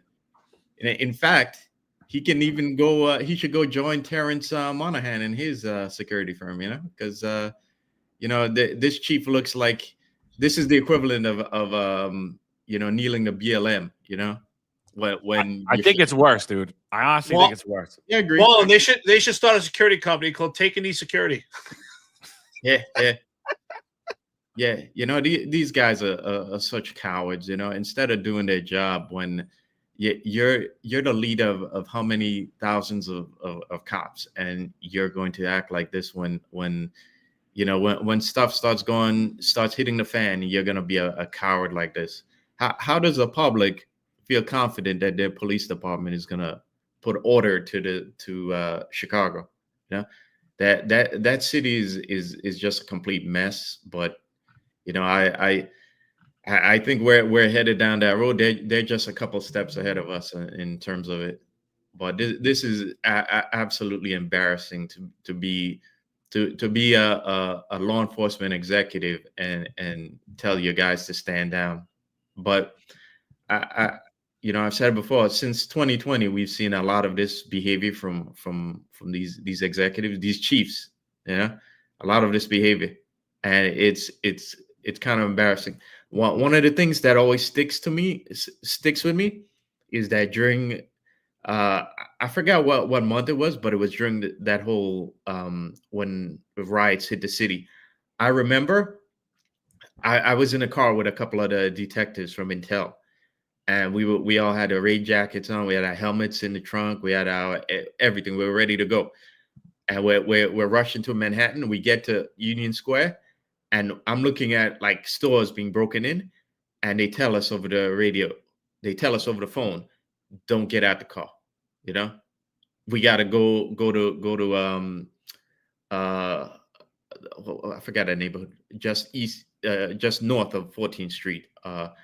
But that moment has always stuck with me, because I think it's at that point that I realized how ineffective these departments are when things really hit the fan, and they just gone are the days when things are going sideways that you could expect the police to be the police, and that should, every citizen watching us and who saw that behavior during that time should be completely alarmed about it. Well, you know what? In honor of these chiefs nationwide, if I ever decide to own a security company, I'm going to call it Take a Knee Security, and I'll put a picture of Monahan on a knee, because this is so symbolic. So I think the word of the day, or the theme of the day, is moral compass for me, right? Because we realize the moral compass is just broken. If anyone, you guys ever watched, I think it's one of the best cop shows ever, The Shield. That's an amazing show. And in the show The Shield, I remember one of the seasons, if you remember the character that plays Detective Dutch, and he's doing an interrogation. He's got a suspect, and he tells the suspect, you know, your moral compass is broken. He's like, what do you mean? He's like, can you fix that? He's like, nope. Once it's broken, you can't get it back. These men or cowards, their moral compass is broken, and it's over for them. You can't come back for them. That chief, that manager, whoever he is, he's a piece of shit. He's a bum. Forget about removing him. He should go to jail. And that's why we have put the significance on it, that it's weak, cowardly men that are far more dangerous than aggressive alpha men and assertive men. Because these weak, coward men will put themselves in a position to pander to their leadership and pander to this political theme to promote their own self-image, while putting fellow men and women at risk. Forget about being ICE, law enforcement. It's exactly what we said here, John, Marlon. We're talking about people's lives. You're putting your lives at risk. And you can say to yourself, oh, well, we don't have to put too much stock into it.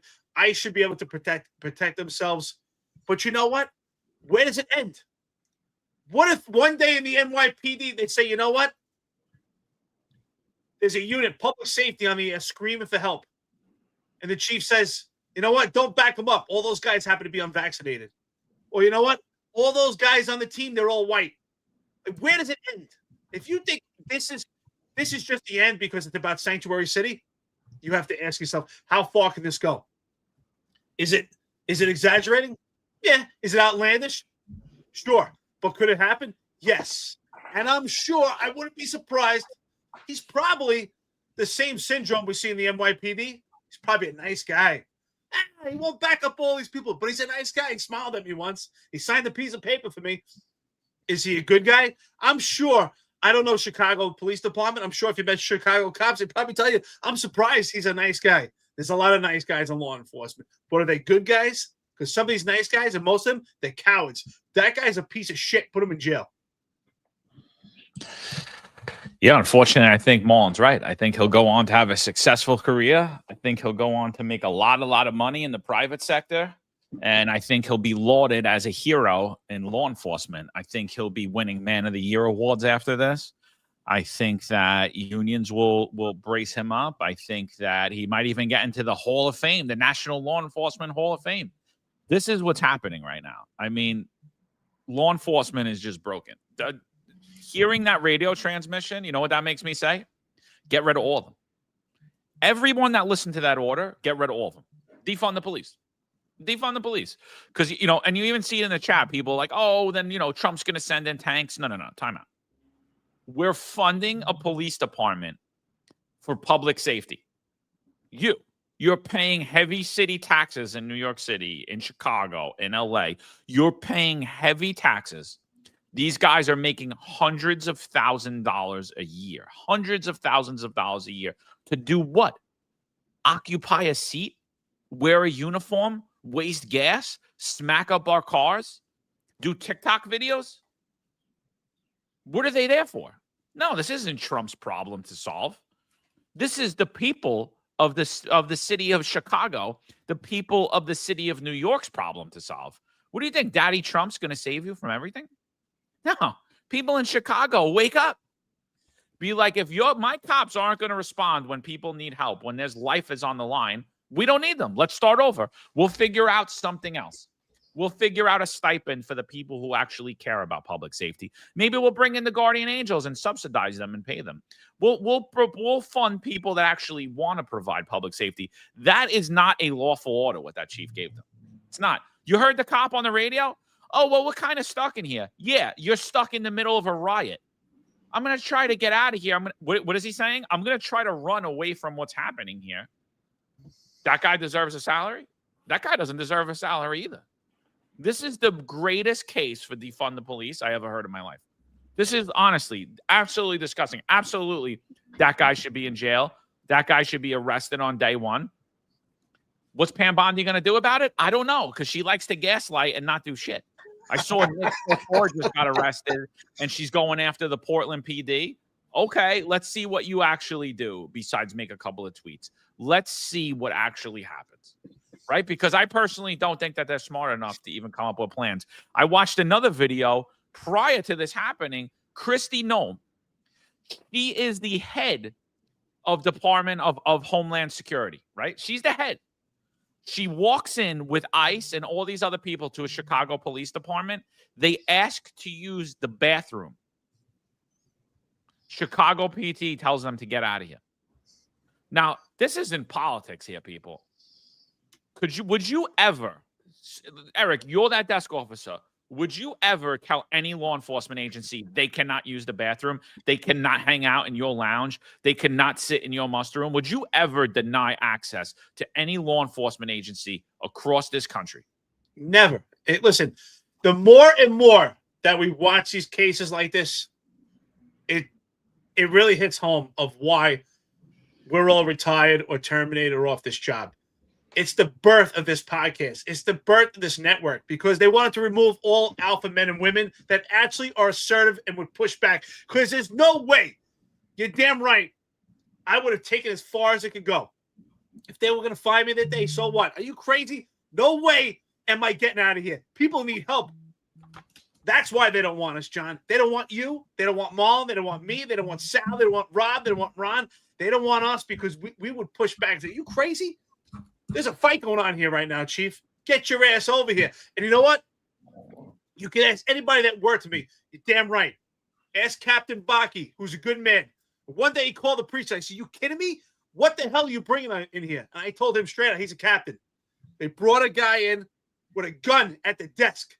I was the one that found it. Cops brought in a perp. Nobody searched him. And I knew the captain was on the scene. He's a good guy, but I've been trying to embarrass him. But I said, are you kidding me? These guys brought in somebody with a gun at the desk. What the hell are we doing out there? Sometimes you got to push back. Sometimes you got to push back. You have to. It's absolutely ridiculous. Absolutely ridiculous. You know what? There is an art in leading people, your subordinates, but there is an art also in managing people above you. Sometimes you got to say, are you kidding me? We got a riot out here, Chief. Do you remember? Remember the oath that you took? Remember who you are? You want to be like Monahan and take a knee? Embarrassing. Yeah. No, but like Marlon said, that was the height of the George Floyd. That's when we all knew in the NYPD that they fundamentally changed policing in New York City. I was never told at a detail prior to that I can't take independent action. Not as a cop, not as a sergeant, not as a lieutenant. And as a lieutenant, I have a cowardly chief telling me, did you ever do this before? Because Relly Rell's acting up and thinks he's going to have a camera moment at my face. And I squared off with him. I'm like, come next to me. Come next to me. Watch what happens. And he's like, you ever do this before? I was like, yeah, I did this when we were the police chief. I don't know what we're doing right now.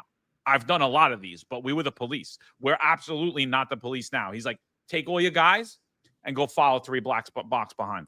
So I wasn't even, so they employed all of us that night, paid us. I think I was making like $120 an hour to not even follow the crowd that was harassing and destroying property. It's like, yeah, no, be 3 blocks away from everybody. I was like, yeah, no problem. You know, fundamentally, we revamp policing, and then what happens? Obviously, then you get more of an anti-police sentiment, because now you have good people calling 911, asking for help. They're not coming, right? When you do call for help, you're a problem. When you want to report a crime, they misreport it. It's like, oh, this dude shot up my house. It's like, oh, it's all right. Don't worry about it. There's nothing we could do because of Alvin Bragg. It's like someone broke in my car. There's nothing we could do because of Alvin Bragg. So someone graffitied my thing. There's nothing we could do because of Alvin Bragg. You know, Mo. It is what it is, Mo. You know, there's nothing we could do. The DAs. It's like, okay, dude. So what am I paying you for? What are we paying you for? What are you making $200,000 a year for? What do I need to see a chief? What? So you guys could go out to dinner and get award ceremonies, and your kids could win scholarships and all this other shit. It's a complete joke, dude. It's honestly disgusting. And there's no end to it. And someone's sitting here saying, yeah, Kristi Noem took it. Yeah, she did. She absolutely took it, and shame on her too. And that's what I'm telling you, is this is not a problem that government's going to solve. This is a problem that we, the people, need to solve by saying enough of this and exposing these demons and these deviants and calling them out and saying, you need to resign immediately or we're going to impeach you. You need to resign immediately or we're going to primary you, or we're going to get you out of your office, and we're going to be dropping lawsuits, and we're going to be dropping complaints, and we're going to make your life very hard until you resign your position. We, the people, are going to solve this, not Donald Trump. I just want to say, Ma, I don't mean to cut you off, but I just want to say that, no, thanks, brother. Let me just preface this with this. I don't expect, if anyone's listening, I don't expect you going out there as a tough guy and challenging your boss on every single thing they say. Absolutely not. You have to pick and choose your battles, right? But this is a battle that you have to fight for. When you know something's completely unlawful and immoral, that's when you have to push back. Do I recommend you push back on everything? Absolutely not. I said there's an art to lead the people below you. There's also an art to manage the people above you. I don't expect you to go out and argue with your boss on every single thing. That's not the right thing either. But if there's a chief giving an unlawful and immoral order, something like that, where lives are actively in danger, you have to push back. That's the time that you have to push back. Are there times that you're going to have orders that are not necessarily, they're not unlawful, they're not immoral, but they may be silly or just something stupid? Yeah, sometimes you have to do things that just don't make sense. I don't suggest you push back on everything. It's going to be a long career if you do that. But there are certain times where you have to push back. Go, whoa, what are we doing here? And if they're a good person, they'll understand. And if they're not, screw them. But sometimes you have to band together and push back. And an incident like that, shame on those cops also. Yeah, we're going to get out of here. I mean, unless you just feed them bullshit on the radio just to shut them up. But you don't do that. Absolutely not. HFL says, Dim, would you challenge a superior in the Marines? Just curious. Yeah, if they told me to do something immoral, absolutely not. But you know what? The superiors I had in the Marines, I don't know what's going on there now, but they were damn good back then because they did the same job that I did, and they would never tell me to do something that I wouldn't. And that's why I have a tattoo of the Marine Corps, because I was proud of them. I was proud of the Marine Corps. They stood for something. They had standards. There was good leadership. They didn't run like the NYPD. I can't speak for now. Supposedly everything in the country, I do believe the Marine Corps holds their standards. But the NYPD, unfortunately, it's been about if you have good people or not. Yeah. There's also shades of the fall of Minnesota. Was it the fall of Minneapolis? Yeah, when I see that. And it kind of reminds, I keep thinking about when the cops were told to just evacuate the I think it's the second or third precinct, and they let the whole precinct get torched, and look at how much officers have left that department, and how that city has been just a mess ever since. But there's something else that bothers me in this, is that the federal government gives a lot of money to these police departments, you know, and a lot of money to the infrastructure to these cities, you know. Chicago alone received like 180 million for one of it's a grant from the federal government for one of their justice assistant liberal progressive programs, you know. And I just, when they do things like this, I want to know, is Trump and the DOJ and federal government gonna actually put the boot down and cut the funds to these departments, or are we just gonna shake our hands to the sky and just keep it moving, you know? Because there has to be some consequences to this. You lock the door on federal officers from entering a precinct. That what are we entering are we entering like a period where these cities are going to openly become insurrectionists to the federal government? I mean, that's what it is, dude. And then look what the Trump administration did with New York. They pulled the funding to New York, and what happened? Jessica Tisch ran out. She started crying. What did Trump do then? Then he spoke to his daughter, her schoolmate, Jessica Tisch, right? Ivanka and Jessica, nice school buddies. And what did he do? He never removed the funding. It was all bullshit. It was all gaslighting. Yeah. This stuff is absurd to me, you know. And this goes back to what something that really worries me is that this country is becoming balkanized, and I feel like the politicians and government are kind of appeasing the lunatic fringes of cities. And because, like, in this case, I have to wonder if this chief actually lives in the city. Okay, because if it goes back to like the situation with us in this city and the executives in NYPD. Okay, they're conservative when you go back home, but in the city they're just going to let the lunatic fringes run the show. And those of us who aren't, you know, the people who are stuck in the city are left holding the bag, you know. And it's something that really worries me, and I see it coming from the White House itself as well. You know, it's, you know, Eric Adams is okay to remain being the mayor in New York City, but, you know, we're still gonna, outside of New York City, where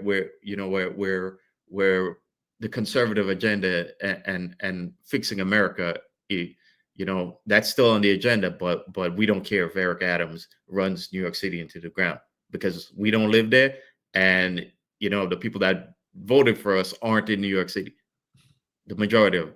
So this is a problem, and this is also why you see the Citadel Securities, one of these hedge funds, $29 billion market cap. He led by Ken Griffin. He left Chicago. Took all that money, took all his workers, majority of them, and is now down in South Florida. So we're seeing the people in these cities are going to be left holding the bag. And these idiot leadership at these police departments don't realize that once the money is drained from your city, that there goes your retirement. Yeah. You know, I'm just curious, like, honestly, how does a man like that, who's a chief, how does he sleep at night? He knows damn well what he did was wrong. Even if ICE, let's be honest, let's say even if ICE did something inappropriate and they acted out inappropriate and did something wrong and it was a bad arrest, their job is still to respond, maintain order, and preserve life, and maintain public safety, restore order. Not only maintain order, right, because they lost order. Their job would be to respond, restore order, preserve life, and then after that, you know, have discussions about what happened. But the bottom line, that's the most important thing, is just to preserve life. And that's why I ask myself, like, how does a guy like this sleep? But Marlon, to your point, you're absolutely right. I would put my money that chief does not reside within the city of Chicago. It's just like New York. He probably lives in an outside suburb like Naperville or Joliet, something like that. Just like, it's just designed just like New York City, outside in Nassau, Suffolk County, Putnam County. I'm sure it's the same thing. What we see in New York mirrors in Chicago, mirrors in LA, and we see it on the national level. Just as we said, blue cities. These blue cities are all walking in lockstep. And that's the scary point. That's why I made that analogy. At what point does it stop? Could a chief say, don't respond to that unit? That's the public safety unit. Those are all white guys. Those guys are unvaccinated. Whatever the case is, it could be. And could we get some type of coup in blue cities against the federal government? Yes. If we don't put a stop to it, it sure could happen. Could some of these blue cities start banding together and pushing back? They're doing it already. They do, and to me, this is case in point. But you have to ask yourself, it's amazing how this administration on a national level has designed itself to promote these type of men, these cowardly men who actually pandered to their mission. They found the right people, and what they did was they emasculated the profession to get rid of John, get rid of Marlon, get rid of me, get rid of our friends and listeners here, get rid of Sal, Rob, Ron. They got rid of us, all our friends on this podcast that have a voice. They don't want you. They want men like this. Chief, take a knee. Chief, take a knee. That's what they want. You're willing to take a knee? Sure. What else you want me to do, boss? No problem. To promote that self-image. I'm sure, as you said, Marlon, I put my last dollar on it. I'm sure he'll be running Alliance, or he'll be the executive of something on mainstream media, something with Fox. That's where these guys, that's where they go. This is disgusting. Yeah, and for all you that are sitting there lined up, hoping Cuomo calls you, or you met with the Cuomo camp, or you met with the Mondani camp, and you guys were the police, right? You're the police, and everybody, oh yeah, the police, I did this 30 years, blah, blah, blah, blah, blah. Yeah, and everyone that's going to sit there and say the police, you're not the police anymore, dude. I just want to let you know. And you're not being considered because you were the police. You're being considered not because you were a chief. You're being considered because you were a berry picker. Because you'll go out and pick berries, and you'll go out and do everything that you're told to do. You're not being picked for your competence. You're not being picked for anything. Not your courage, not your competence, not your knowledge. You're being picked to be utilized. You're being picked so the mayor could stick his hand all the way up your rectum and move your mouth for you and use and abuse you. And you're sitting there like, yeah, do it because I'm going to get more money and all this other stuff. Do it. And guess what? We're going to call you out. You could legacy build yourself all you want, but we're going to point out your real legacy here. And whether you like it or not, and, I'm sure there'll be more fake criminal investigations and more death threats and more criminals knowing it. And it's all good, baby, because sunlight's the best disinfectant, and it's going to come out. That's why you guys are being considered.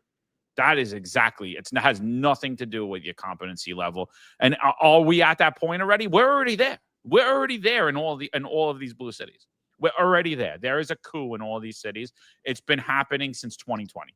It's just blatantly obvious, and just certain things are more obvious. People asking the class 8311, what if it was a civilian that were there? There were all civilians there. ICE is calling for help. There's a crazy scene there. The cops were trapped in it. You don't think civilians are trapped in it? And we're not going to ensure public safety for those people around, and we're going to leave law enforcement out there to get killed? I'm like, this is, it's honestly, it's disgusting. It's a breakdown of society. It's a breakdown of norms. And I don't just hold the Dems accountable for it. I hold the Republicans highly accountable for it too. As much as I'm saying that Trump can't fix everything, he certainly could do a lot more than what he's been doing and making memes and gaslighting and sending tweets. And the same thing goes for Pam Bondi, Harmeet Dillon, and the rest of you clout chasers. Do something. What's his name? Kash Patel, another meme maker, another tweeter. Who's the other guy? Dan Bongino, Pete Hegseth. Do something. Stop being media talking heads. You don't run podcasts anymore. You're not on Fox News anymore. Do something. Stop with the gaslighting. You need real solutions. But what I'm seeing is you don't want real solutions. The federal government, you know what they remind me of at this point? You know what Pete Hegseth, not Kaz, whatever the hell his name is, the guy in the FBI. Why can't I remember his name? Cash. Cash, yeah. I just kept getting Cash. All these guys. You know what they remind me of? Pat Hendry sitting there telling you, we got to get this person removed, while they're funding exactly what the hell's happening. Yeah, absolutely. They're Pat Hendry. If Pat Hendry decided to, go run the FBI or DOJ but to Eric's point, I think that's already happened there. because look at the scamdemic, you know. I mean, Trump. I mean, what has Trump really done about it? Nothing. Yeah. So if these police departments say, okay, don't help that guy. He's unvaxxed. Don't help that guy. Those people are white. Don't hang back. Well, will Trump really do anything about it? I have to question that, because he didn't do anything about the scandemic. He said numerous times before how New York City is different now, and he says he clearly ignores Eric Adams' role in it, but mentions de Blasio having ruined the city. Yet he's done nothing about to help do his part to change the diaphragm laws, the bail reform, even the CCRB. You know, again, all they have to do is say the NYPD and the city aren't going to get so and so federal funds, and you'll see how quickly that behavior changes. If they actually followed through on that, then you get changes all over. And if they actually, like what we said when he first got there, is to have a nationwide public corruption sweep. Okay, if you put pressure on all these corrupt politicians, everybody knows what Letitia James done, and I'm sure there's plenty more that these people are doing that we haven't uncovered yet. But I'm sure that the federal government, the resources that they have, can quickly could easily find out, and could easily put pressure on them to either resign, or you're getting locked up for all your BS. Is that happening? No. So I think we're already there. Okay.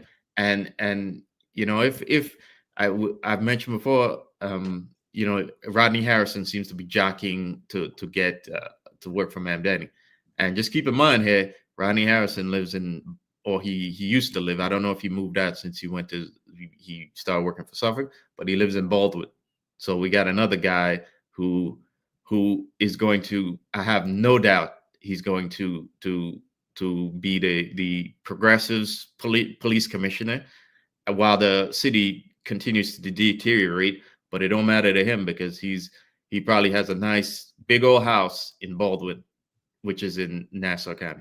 So, are you sure Baldwin's not in New York City anymore? They must have moved Baldwin. They must have moved Baldwin. They moved that neighborhood. I gotta laugh, because after what we're saying here, it makes me realize also that, you know what, maybe Mamdani's right. We're defunding the police anyway. Just turn it all to social workers and let's not do anything. I mean, it's at the point where CCRB hates when the police take any action. They're getting pushback from the public. The NYPD upper echelon doesn't support the members. So maybe Mamdani's right. Let the social workers do everything. Let's save the cops from CCRBs. Let's save the cops from doing anything. Let the social workers handle it. Let us know how it works out for you. Because I'm sure the same thing that's going on with that chief in Chicago, if that was here in the NYPD, let's think about this. Let's be honest, because we've seen it before. But let's just play a game, a rhetorical question. What do you think the response would be of the union in the NYPD if one of the chiefs did the same thing? One of the chiefs got on the radio and said, "Don't help out. Leave that scene." What do you think the unions would do? What do you think they would do? I know what they would do. Stick their head in the sand like they've been doing. Exactly. Okay, chief, no problem. We'll make sure our members don't assist ICE. Come on. Are they going to push back and say, you know what? We're not doing a damn thing. No. I mean, this is out of control, dude. This is out of control. Like, when does it stop? I mean, the profession is bleeding out. There's no oxygen left. It's over. It's over. It's completely eradicated. I don't see it change. We're putting our feet on the fire. We see small change, little increments, and then boom. Every time we take two steps forward, it's 4 steps back. This is a fight. This is a battle. And if we don't fight this, it's going to be a complete loss. Yeah, no, it's sick. Cop Watch says Skabuki Stora for mayor. So, because Skabuki, if you guys don't follow him on Instagram, is a pretty interesting character. He was recently arrested for punching women in the face, and what does he constantly say? He says that he's Marcus Garvey's great grandson, and that if you vote for Democrats, the devil is their daddy. So he's a pretty interesting character. It's actually insane to watch. But if Curtis Sliwa wasn't running and my choices were between Mondani and Cuomo, I would be pushing Kabuki Stora as well. So shout out to you, Cop Watch.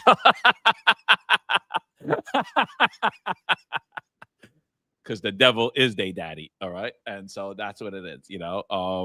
What else? So Eric Adams, he's in his last few months. So obviously he doesn't need to work anymore. So the calls that I got the morning of was that he was going to resign. He was no longer going to run for mayor. He was going to resign his campaign. He was going to drop his reelection bid. And everyone that I spoke to said that he was going to do that because he's becoming an ambassador to Albania. And so, like, I joked that morning, like, I basically just texted everyone back, you sure it's not Turkey? You know, you sure it's not Turkey? Like, I don't believe it because I believe that it's Turkey. And then, so this morning, real early in the morning, Eric Adams has cleared his schedule all week because he's going to be on a New York City taxpayer-funded trip with his entire team to, guess where? Albania. Right. So he's already moved on from helping out in New York City. Not that he ever was much. This is who Eric Adams is. He just used to pretend that he cares. Now he's done pretending. He's already moved on. And so it appears that, in fact, those rumors are going to come to fruition, that, in fact, Eric Adams will become the United States ambassador to Albania. I personally think it should have been Turkey. He obviously has close ties to them. So there he is. You people in New York City, including myself and Marlon, who are paying tons of taxes in New York right now. And it's going to fund Eric Adams' security detail, his staff, and his flights, and his hotel, and all that for his trip to Albania, which has absolutely zero to do with any of the affairs of New York City. So he's already moved on. What do you think about Eric Adams? What is this next couple of months going to look like for Eric Adams? Because everybody's saying the corruption is going to be insane. What are your thoughts about that? I agree. In fact, you're gonna have to come back to me because there was something I was thinking about when it comes to that he's now pushing. The carriage in the horses. You know, there's been a story about how maybe the people talking into Eric Adams there that want to get rid of the horses in around Central Park, or have some scheme to use like electric powered vehicles, right? But I agree with you. There's going to be massive amounts of that in the coming months. In fact, I'm sure he's out there in Albania getting his orders from all those the big real estate guys who have from overseas, and who want to empty the coffers just before Eric Adams leaves. Yeah. So I find it interesting that it's Albania again, considering we've heard his son being a rapper in Albania or filming some music video or something in Albania.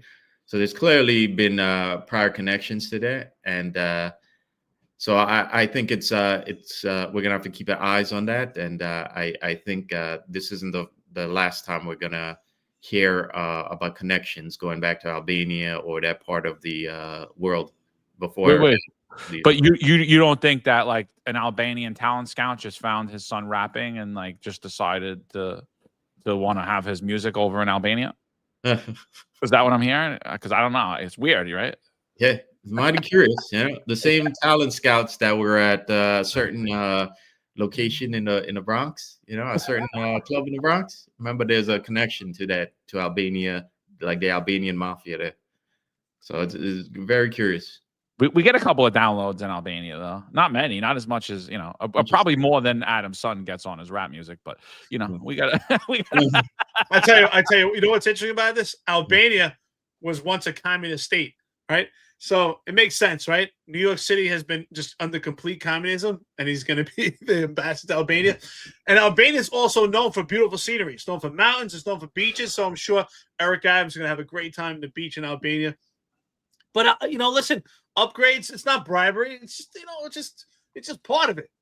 But for Eric Adams, it's going to be an easier job, right? New York City's 8.5 million people. Albania, I think, is a country of about 2 million people, maybe 2.5 million people total.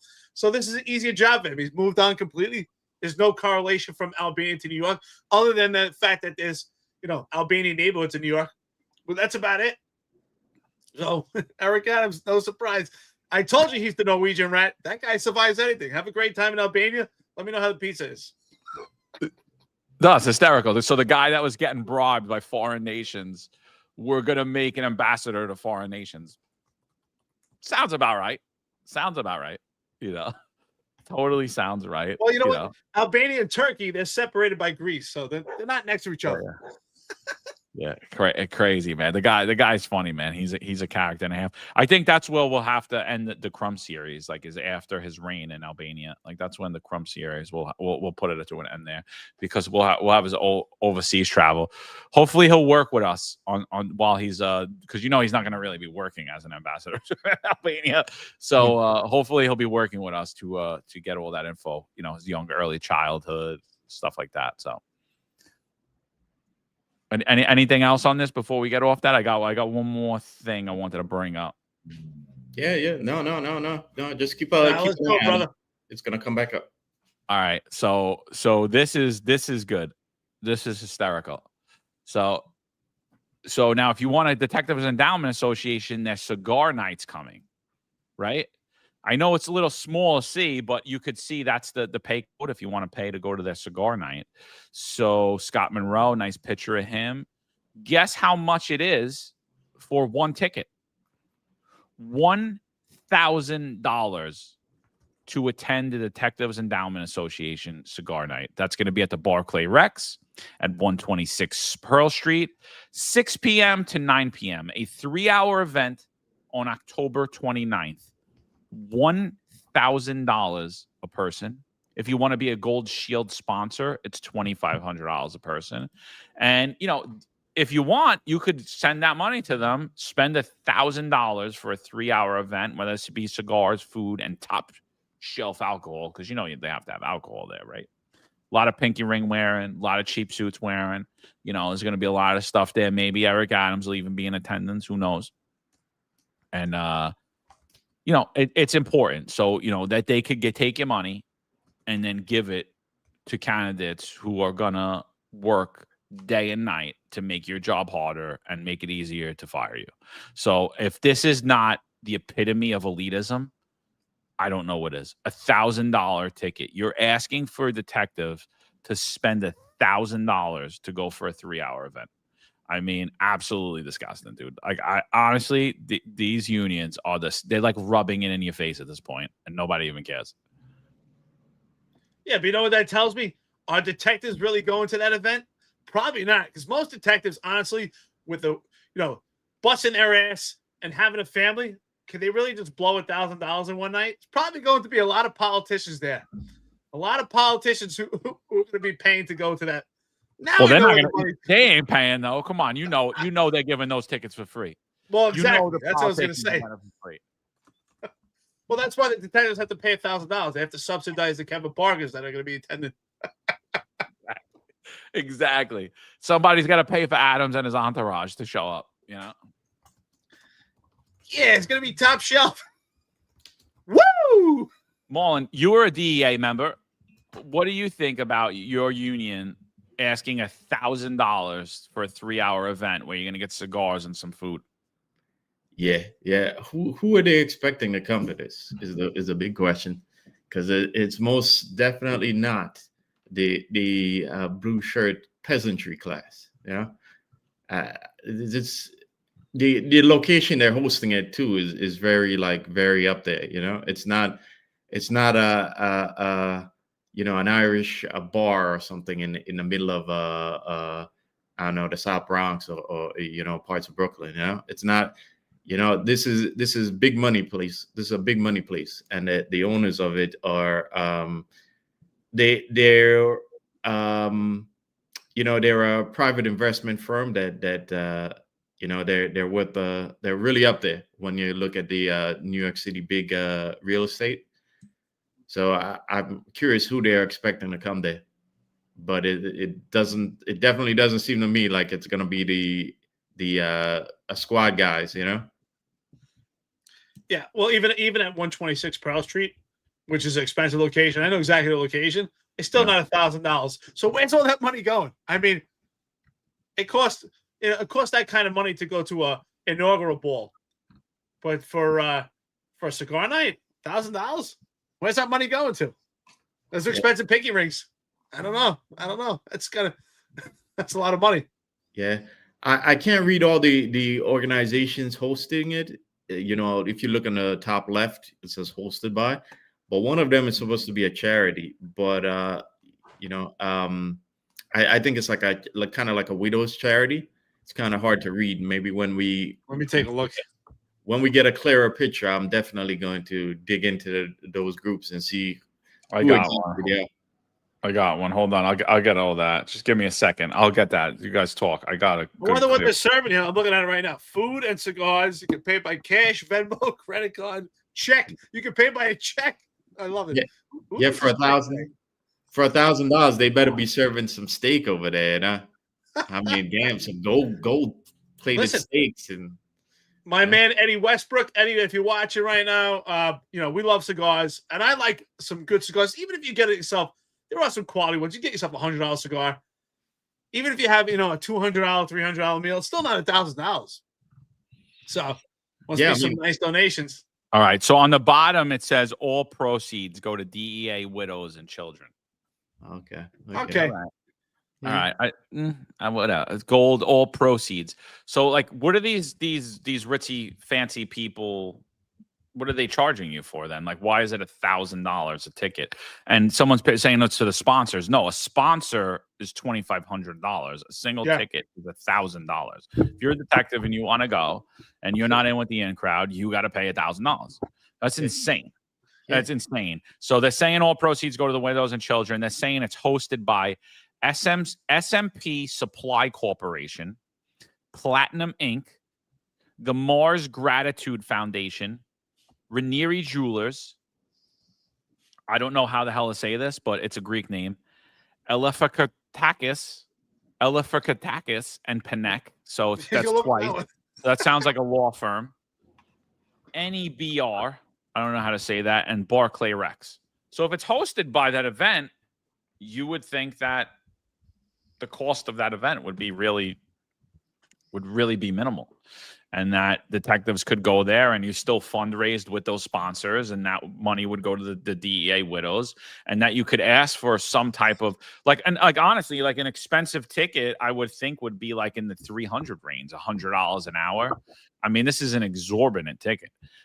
So again, is it really for the detectives or is it to hobnob with the elites? And we all know the answer to that. And then when it comes down to it, how many of those elites are really going to pay? They're not. They don't pay for anything. They're not paying for this either.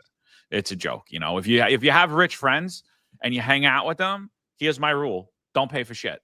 I'm not trying to be like you. I'm not loaded like you. You want me to go fly to Vegas with you on your private jet? You want to take me to the UFC event? It's fine. I'm not paying for any of that. I don't have money like that. I'm not elite. So like if they're going to sponsor you in this place, let them sponsor you. Yeah, I think it's tough too. If you're a detective and you're jonesing, it's kind of tough. You're jonesing, looking at, hey, these people can afford it. Maybe I can afford it too.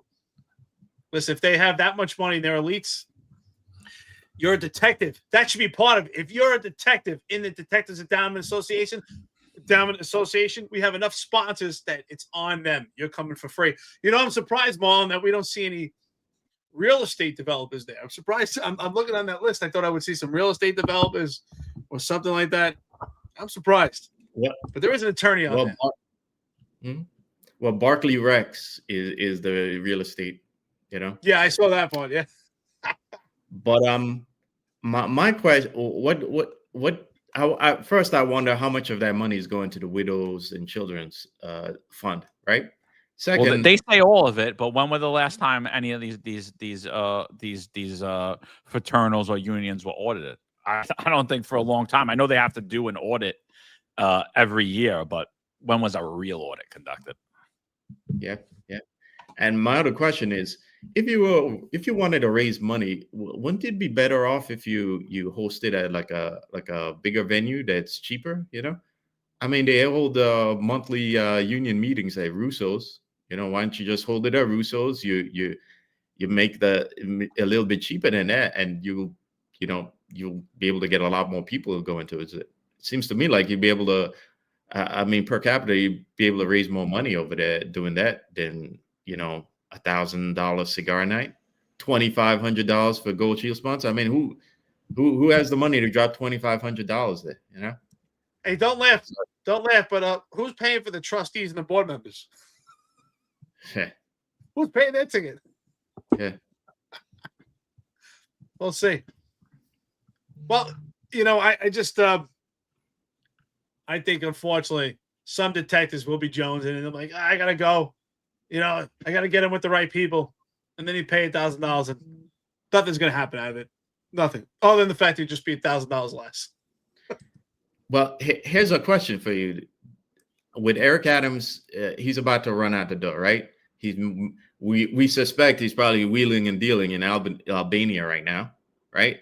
We already talked about how they're in legacy protection mode, and you should put a healthy dose of skepticism to a lot of things that are going to be going on. So you have to use, how many do you think that there will be a certain amount of cops who figure that this might be their last chance to get promoted as Eric Adams runs out the door? So they're going to show up there and they're going to figure, why not? It's worth a chance because maybe on that last day that Chell and Kaz and whoever else is at the administration, they'll push me through and I'll get that Gold Shield. There's no doubt about it. SAP, Well, there's no doubt about it. There's no doubt about that. I would put my money on it because I've seen it before when it came to certain events, like the Housing Bureau event. People say, oh, you have to go. You have to go to the Housing Bureau event.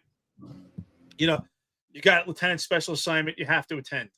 So I wouldn't be surprised if it's kind of a barter system. Like, guys that got promoted, you have to go. They've been put in those situations. Or maybe they're about to get promoted. And the other question is, if this pay-for-play promotion is real, right? We haven't heard anything else come up about it, but there's been numerous accusations and allegations of potential pay-for-play promotion.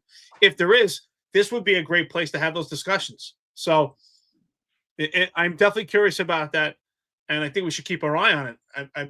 That would be the perfect opportunity, especially with who's present at that event. Yeah, I'm going to keep an eye out on how many promotions and see if we have an exorbitant amount of promotions that happen just before Eric Adams leaves. If all of a sudden we see a spike in promotions just as he walks out the door, then that's something to scrutinize. I agree. I just think that, unfortunately, I think that we're going to get a lot of opposition for saying that, which I think we're right, because people always say, Christmas and Thanksgiving, there's always these big promotions.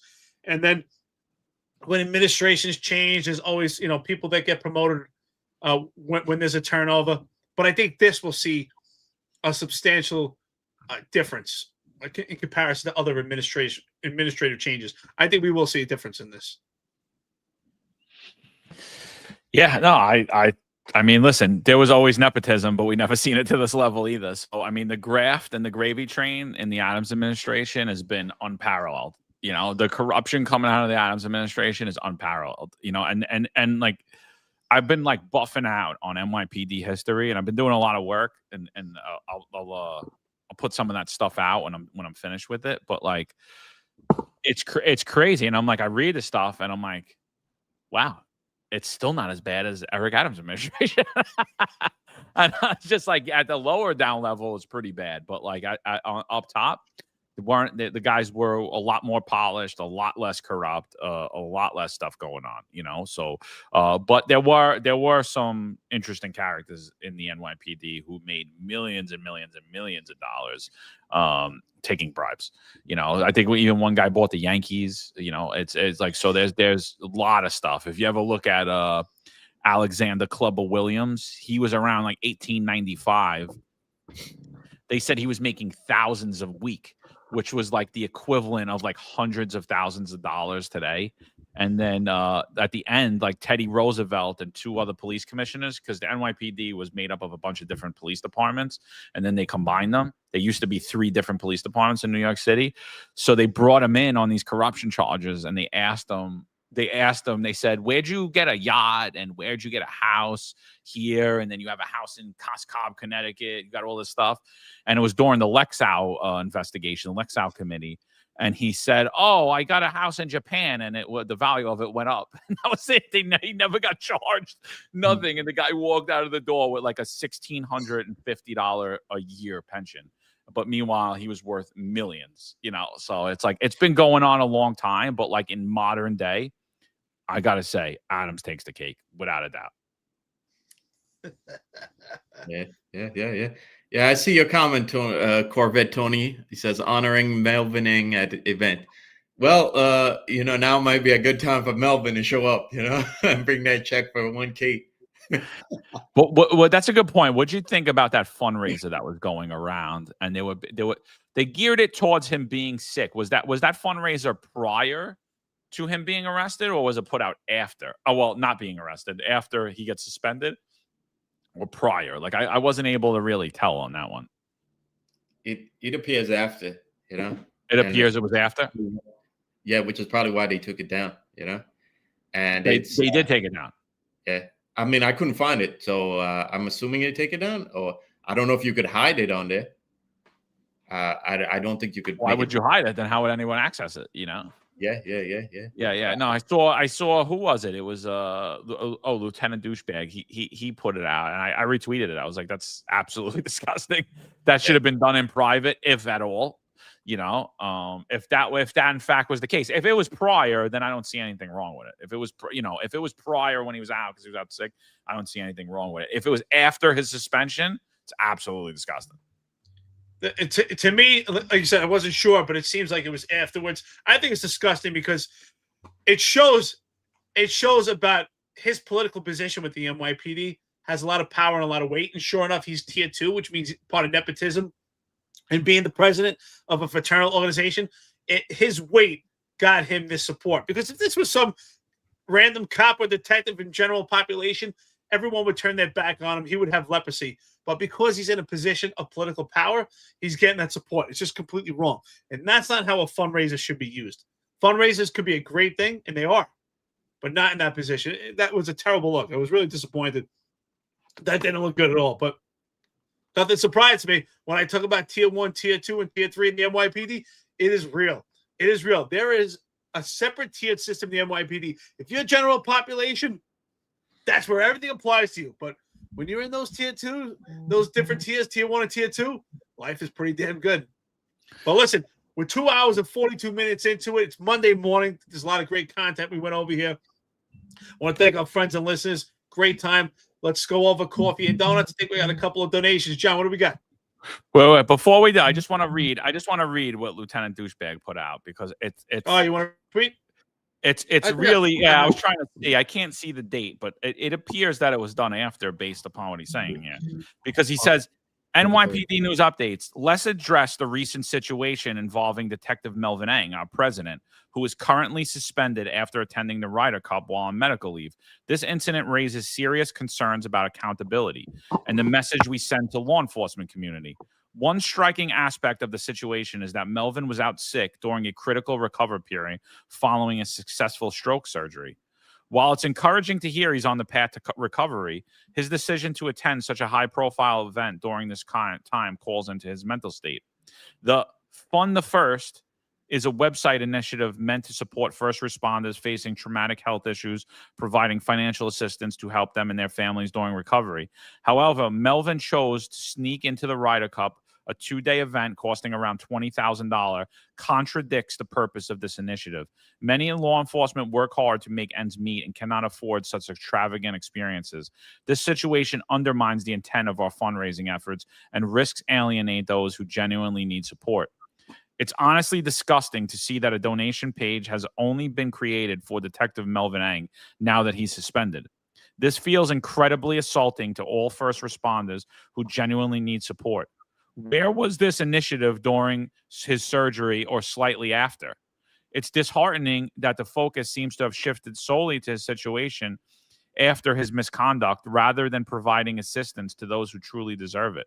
It feels opportunistic and undermines the very purpose of supporting first responders in need. This isn't about genuine recovery. It's about seeking donations under questionable circumstances, and that is deeply frustrating. This isn't personal, Melvin, but this situation isn't right. I urge you to remove this donation page. Instead, consider accepting support personally. Let's not take advantage of the goodwill meant for first responders. It's important to uphold the integrity of our community and ensure that assistance goes to those who truly need it. And then he at Fund the First. Lieutenant Douchebag, I wholeheartedly salute you. And that message is, I 100% stand behind it. So it actually does sound like, based upon that comment, it sounds like it was done after, and that's absolutely disgusting, and shame on Fund the First and whatever that kid that runs that organization's name is, because that undermines everybody as well as his platform. Disgusting. Well, that was my point, right? That just shame on them, because it waters down the whole system of funding and helping people in time of need. You know, I've gotten some opposition. People would text me, other cops have gotten support and they made mistakes. Yes, but it's done privately. If you want to do something privately in the precinct amongst friends or some close coworkers that want to help him, even though he made a wrong decision, like, you know what, we support him, he's a friend of ours, that's fine. That's done in private. But to have a public fundraiser for someone that just did an outlandish decision, is completely wrong, it's not a good look. It's not a good look. It waters down what a fundraiser means, and it waters down when someone's out sick and needs it, for their health, or God forbid, some financial something devastating. Maybe there's a hurricane, someone's home was damaged, earthquake. That's what it's for. But it just waters down the simplicity of it and the kind gesture of it. It takes away the meaning to it. Yeah. So the page appears to still be up, and on the day Lieutenant Douchebag, he made that post, I couldn't find it, so I assumed that it was taken down, after he made those comments. But if you look at the page, it says created October 3rd. Now the post reported the incident on October 1st, and it's alleged that it happened over the weekend. So that would mean the 27 and 28. So again, the page was created after, and that is shameful, because we talk a lot about integrity here, and I've said how the NYPD seems to be a dog-eat-dog world of self-interest now post the scamdemic, and here we are with seeing that self-interest, and nobody cares about integrity or the state of the NYPD and how this looks to the public. Because I tell you, this looks shameful. And I'm also seeing a lot of names contributing it from some people from all these other fraternal organizations. And guys, like, what are you doing? I mean, where's integrity anymore in this job? I think I'm right, Marlon. I think that the moral compass of the NYPD is broken. Yeah. From top down. Unfortunately, the overwhelming majority, there's many that are good, but I think the moral compass, what is a moral compass? That's your integrity that guides you, that guides the path of the NYPD, the vision for the NYPD. It's broken. It's broken, and I hope it can be fixed. Yeah. But on another note, the funds seem to be up to nearly 10,000. So Melvin definitely could afford that gold sponsorship there, So he's gonna tend the cigar event. Gold ticket. Well, hopefully he shows up in a suit and not in his quasi anti-crime uniform. Yeah, he's gonna show up with his tack vest on to make sure it's coming, dude. Everyone's safe there. Well, I don't know, bro. All right, yeah, let's read out these things. I don't know, bro. That is coffee and donuts. He gets suspended. He didn't need the money months before. He needs it now. Got it. What a sham. What a sham. What a lack of integrity, and it's disgusting, dude. I just want to say, Samara Cohen, you're absolutely right. Samara Cohen says, Eric, you said once it's broken, you can't get it back. You're right. That's why I believe that the upper echelon needs an overhaul. In order to get the moral compass back to the NYPD, we need new leadership. We need an overhaul of the upper echelon of the NYPD because the moral compass is broken. You're absolutely right. Yeah, I would actually, honestly, if I was the commissioner, this would be added to his discipline. I'd be like, okay. Oh, all right. Now you're going to talk about your illness. No problem. No problem. Yeah. Well, No she problem. could make a phone call to the guy to fund the first guy and tell him, hey, I'm sorry. Could we do something about this? No. Why? You want to have low integrity? Go right ahead. You want your organization to look like a low integrity organization? Go right ahead. Who am I? I'm only the police commissioner. But what I am in charge of is the discipline that Melvin's going to receive, and I'm going to be sure as shit that he receives a lot of it. And it's actually it gets bumped up a notch because your integrity was in question, and now it's even more in question. It's disgusting. And the same for your organization, the Asian Jade. Disgusting. Really, really, really, really low. Really low. Because douchebag's 100% right. I change the name, please. Make it something nice. I got to call him douchebag. You know what? We can call him DB. Let's call him Lieutenant Nice Guy or something. Nice guy. Yeah. The nice guy syndrome. Well, dude, let's do it. 2 hours, 50 minutes into it. Coffee and donuts. Let's go. Yeah. So Arthur Roldan, shout out to you, $4.99. He says we got 19 days for early voting start, October 25th. Go vote for common sense. Absolutely. Listen, everything's a lie right now. I'm telling you. Look at Frank Carone, who never says a damn word. He's calling Curtis Sliwa an abject liar for an incident that happened in 1992, but he's completely ignoring what Andrew Cuomo said in 2020 and has been saying throughout his whole campaign period, as well as he was directly involved. He worked directly for Eric Adams, and he was directly involved in all the lies that came out of that administration. He had nothing to do. So Carone calling anybody an abject liar is insane. Or look at Rich as a party, who is Cuomo's campaign manager, who has his comments shut off, but he's quick to comment on everything that we've been putting out lately. So check them out. They are in turmoil. They're in turmoil because another person on here said it. Oh, it is actually the next super chat too, which is Eddie West, 1999 to the podcast. Shout out to Eddie West. He says, "Morning, gents. Coffee and cigars for the finest desk. I'm becoming more optimistic for a Sliwa win. Silent majority are coming out. I've never seen so much support in Brooklyn for a Republican. Vote for Sliwa." So what's going on is the inner cities, the Bronx is coming out big for Sliwa. Same thing, all the door knockers, they said they've never seen so much support in the Bronx for a Republican candidate. Everyone's saying that they're voting for Sliwa. And you got to think what's happening in the Cuomo camp is they're knocking on all these doors, and when they're not in the Upper East Side or the Upper West Side, and they're not with their fancy hoity-toity friends who are like, yeah, Cuomo, we love him, we're Cuomo-sexuals now. When they're not with them and they're actually out on the streets of New York, everyone's saying they're voting for Sliwa. So they're in full-blown panic mode. I'm telling you right now, Curtis Sliwa can win this election. Do not believe these polls. It's actually it's a felony crime in New York to lie about polls, and there's a lot of pollsters that should be arrested right now.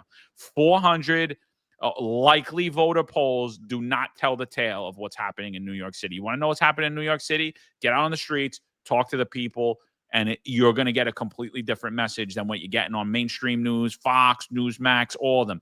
I don't care about the guys that Giuliani surrounds himself with, that they're supporting Andrew Cuomo. These people are political grifters looking for appointments in administration, or they're being paid to push it as part of the campaign. Do not look at the political grifters. Do not look at the elites. Look at the working class. The working class people are in full support of Curtis Sliwa, not Mondani, and definitely not Andrew Cuomo, because Andrew Cuomo never supported working class people, and they're trying to paint him out as he was a blue-collar worker. They're saying his campaign manager is saying that Andrew Cuomo was a tow truck driver who put himself through college while his father was lieutenant governor of New York.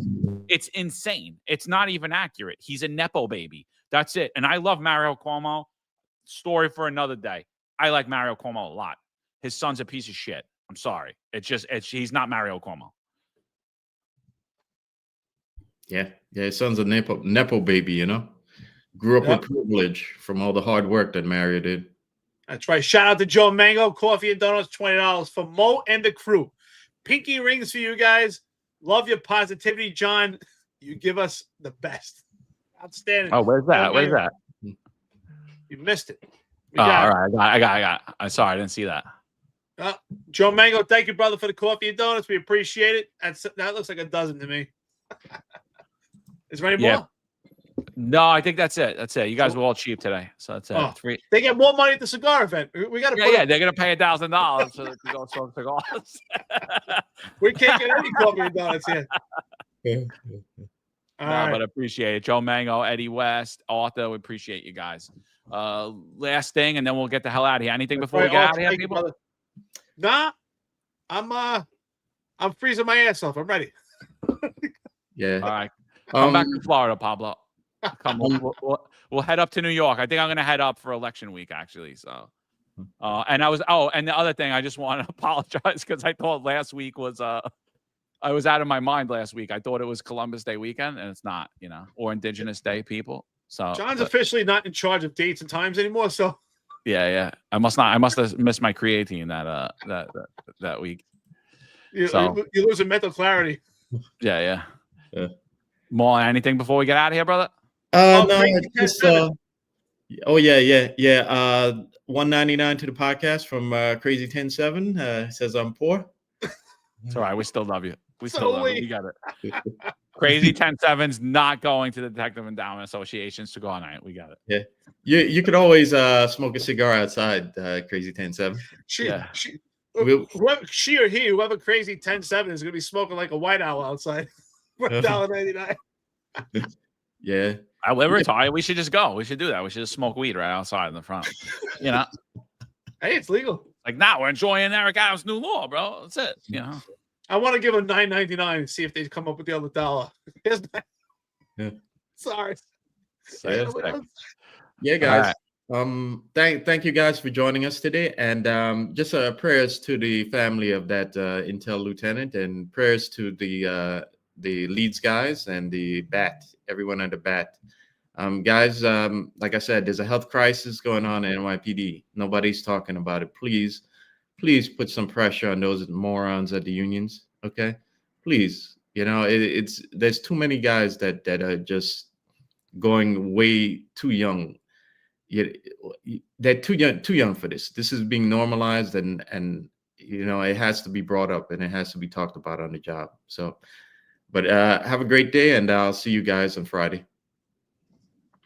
All right, that's it. Let's leave it. Let's hear the real working class New Yorker, Andrew Cuomo. Let's hear what he thinks about working class people. All right, people, we'll be back at you Wednesday. Check out Sal Greco's show tomorrow. See you. Find us Unfiltered. We'll be back at you. What if the economy failing worse than death equals death because of mental illness? The people stuck at home. No, it doesn't. It doesn't equal death. Economic hardship, yes, very bad, not death. Emotional stress from being locked in a house, very bad, not death. Domestic violence on the increase, very bad, not death. And not death of someone else. See, that's what we have to factor into this equation. Yeah, it's your life, do whatever you want. But you're not responsible for my life. You have a responsibility to me. It's not just about you. You have a responsibility to me, right? We started here saying it's not about me, it's about we. Get your head around the we concept. So it's not all about you. It's about me too. It's about we. Also, I get the economic hardship. Everybody gets it. Everybody feels it. Federal government is sending out a check for individuals, $600, an additional $1,200. We are moving heaven and earth to get the unemployment payments going. So we get the economic anxiety. The question is, how do you respond to it? And do you respond to it in a way that jeopardizes public health and possibly causes more people to die? And think about it as if it was your family that might get infected, right? And that's what we're talking about. And when you think about it as your family, you have a different perspective. I'll tell you the truth. It's not an abstract argument where they say, he says, she says, he says, she says. I know that's how it works. Well, the protesters say this, governor says this, protesters say this, governor says this. Okay, think about it as your family might be in the mix.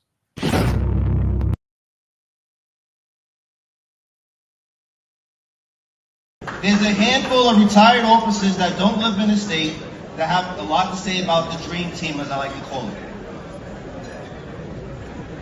All of a sudden, they retire and have a master plan on how to fight crime, but nothing to contribute when they were here. They want to come back and be part of the dream team. What can I say?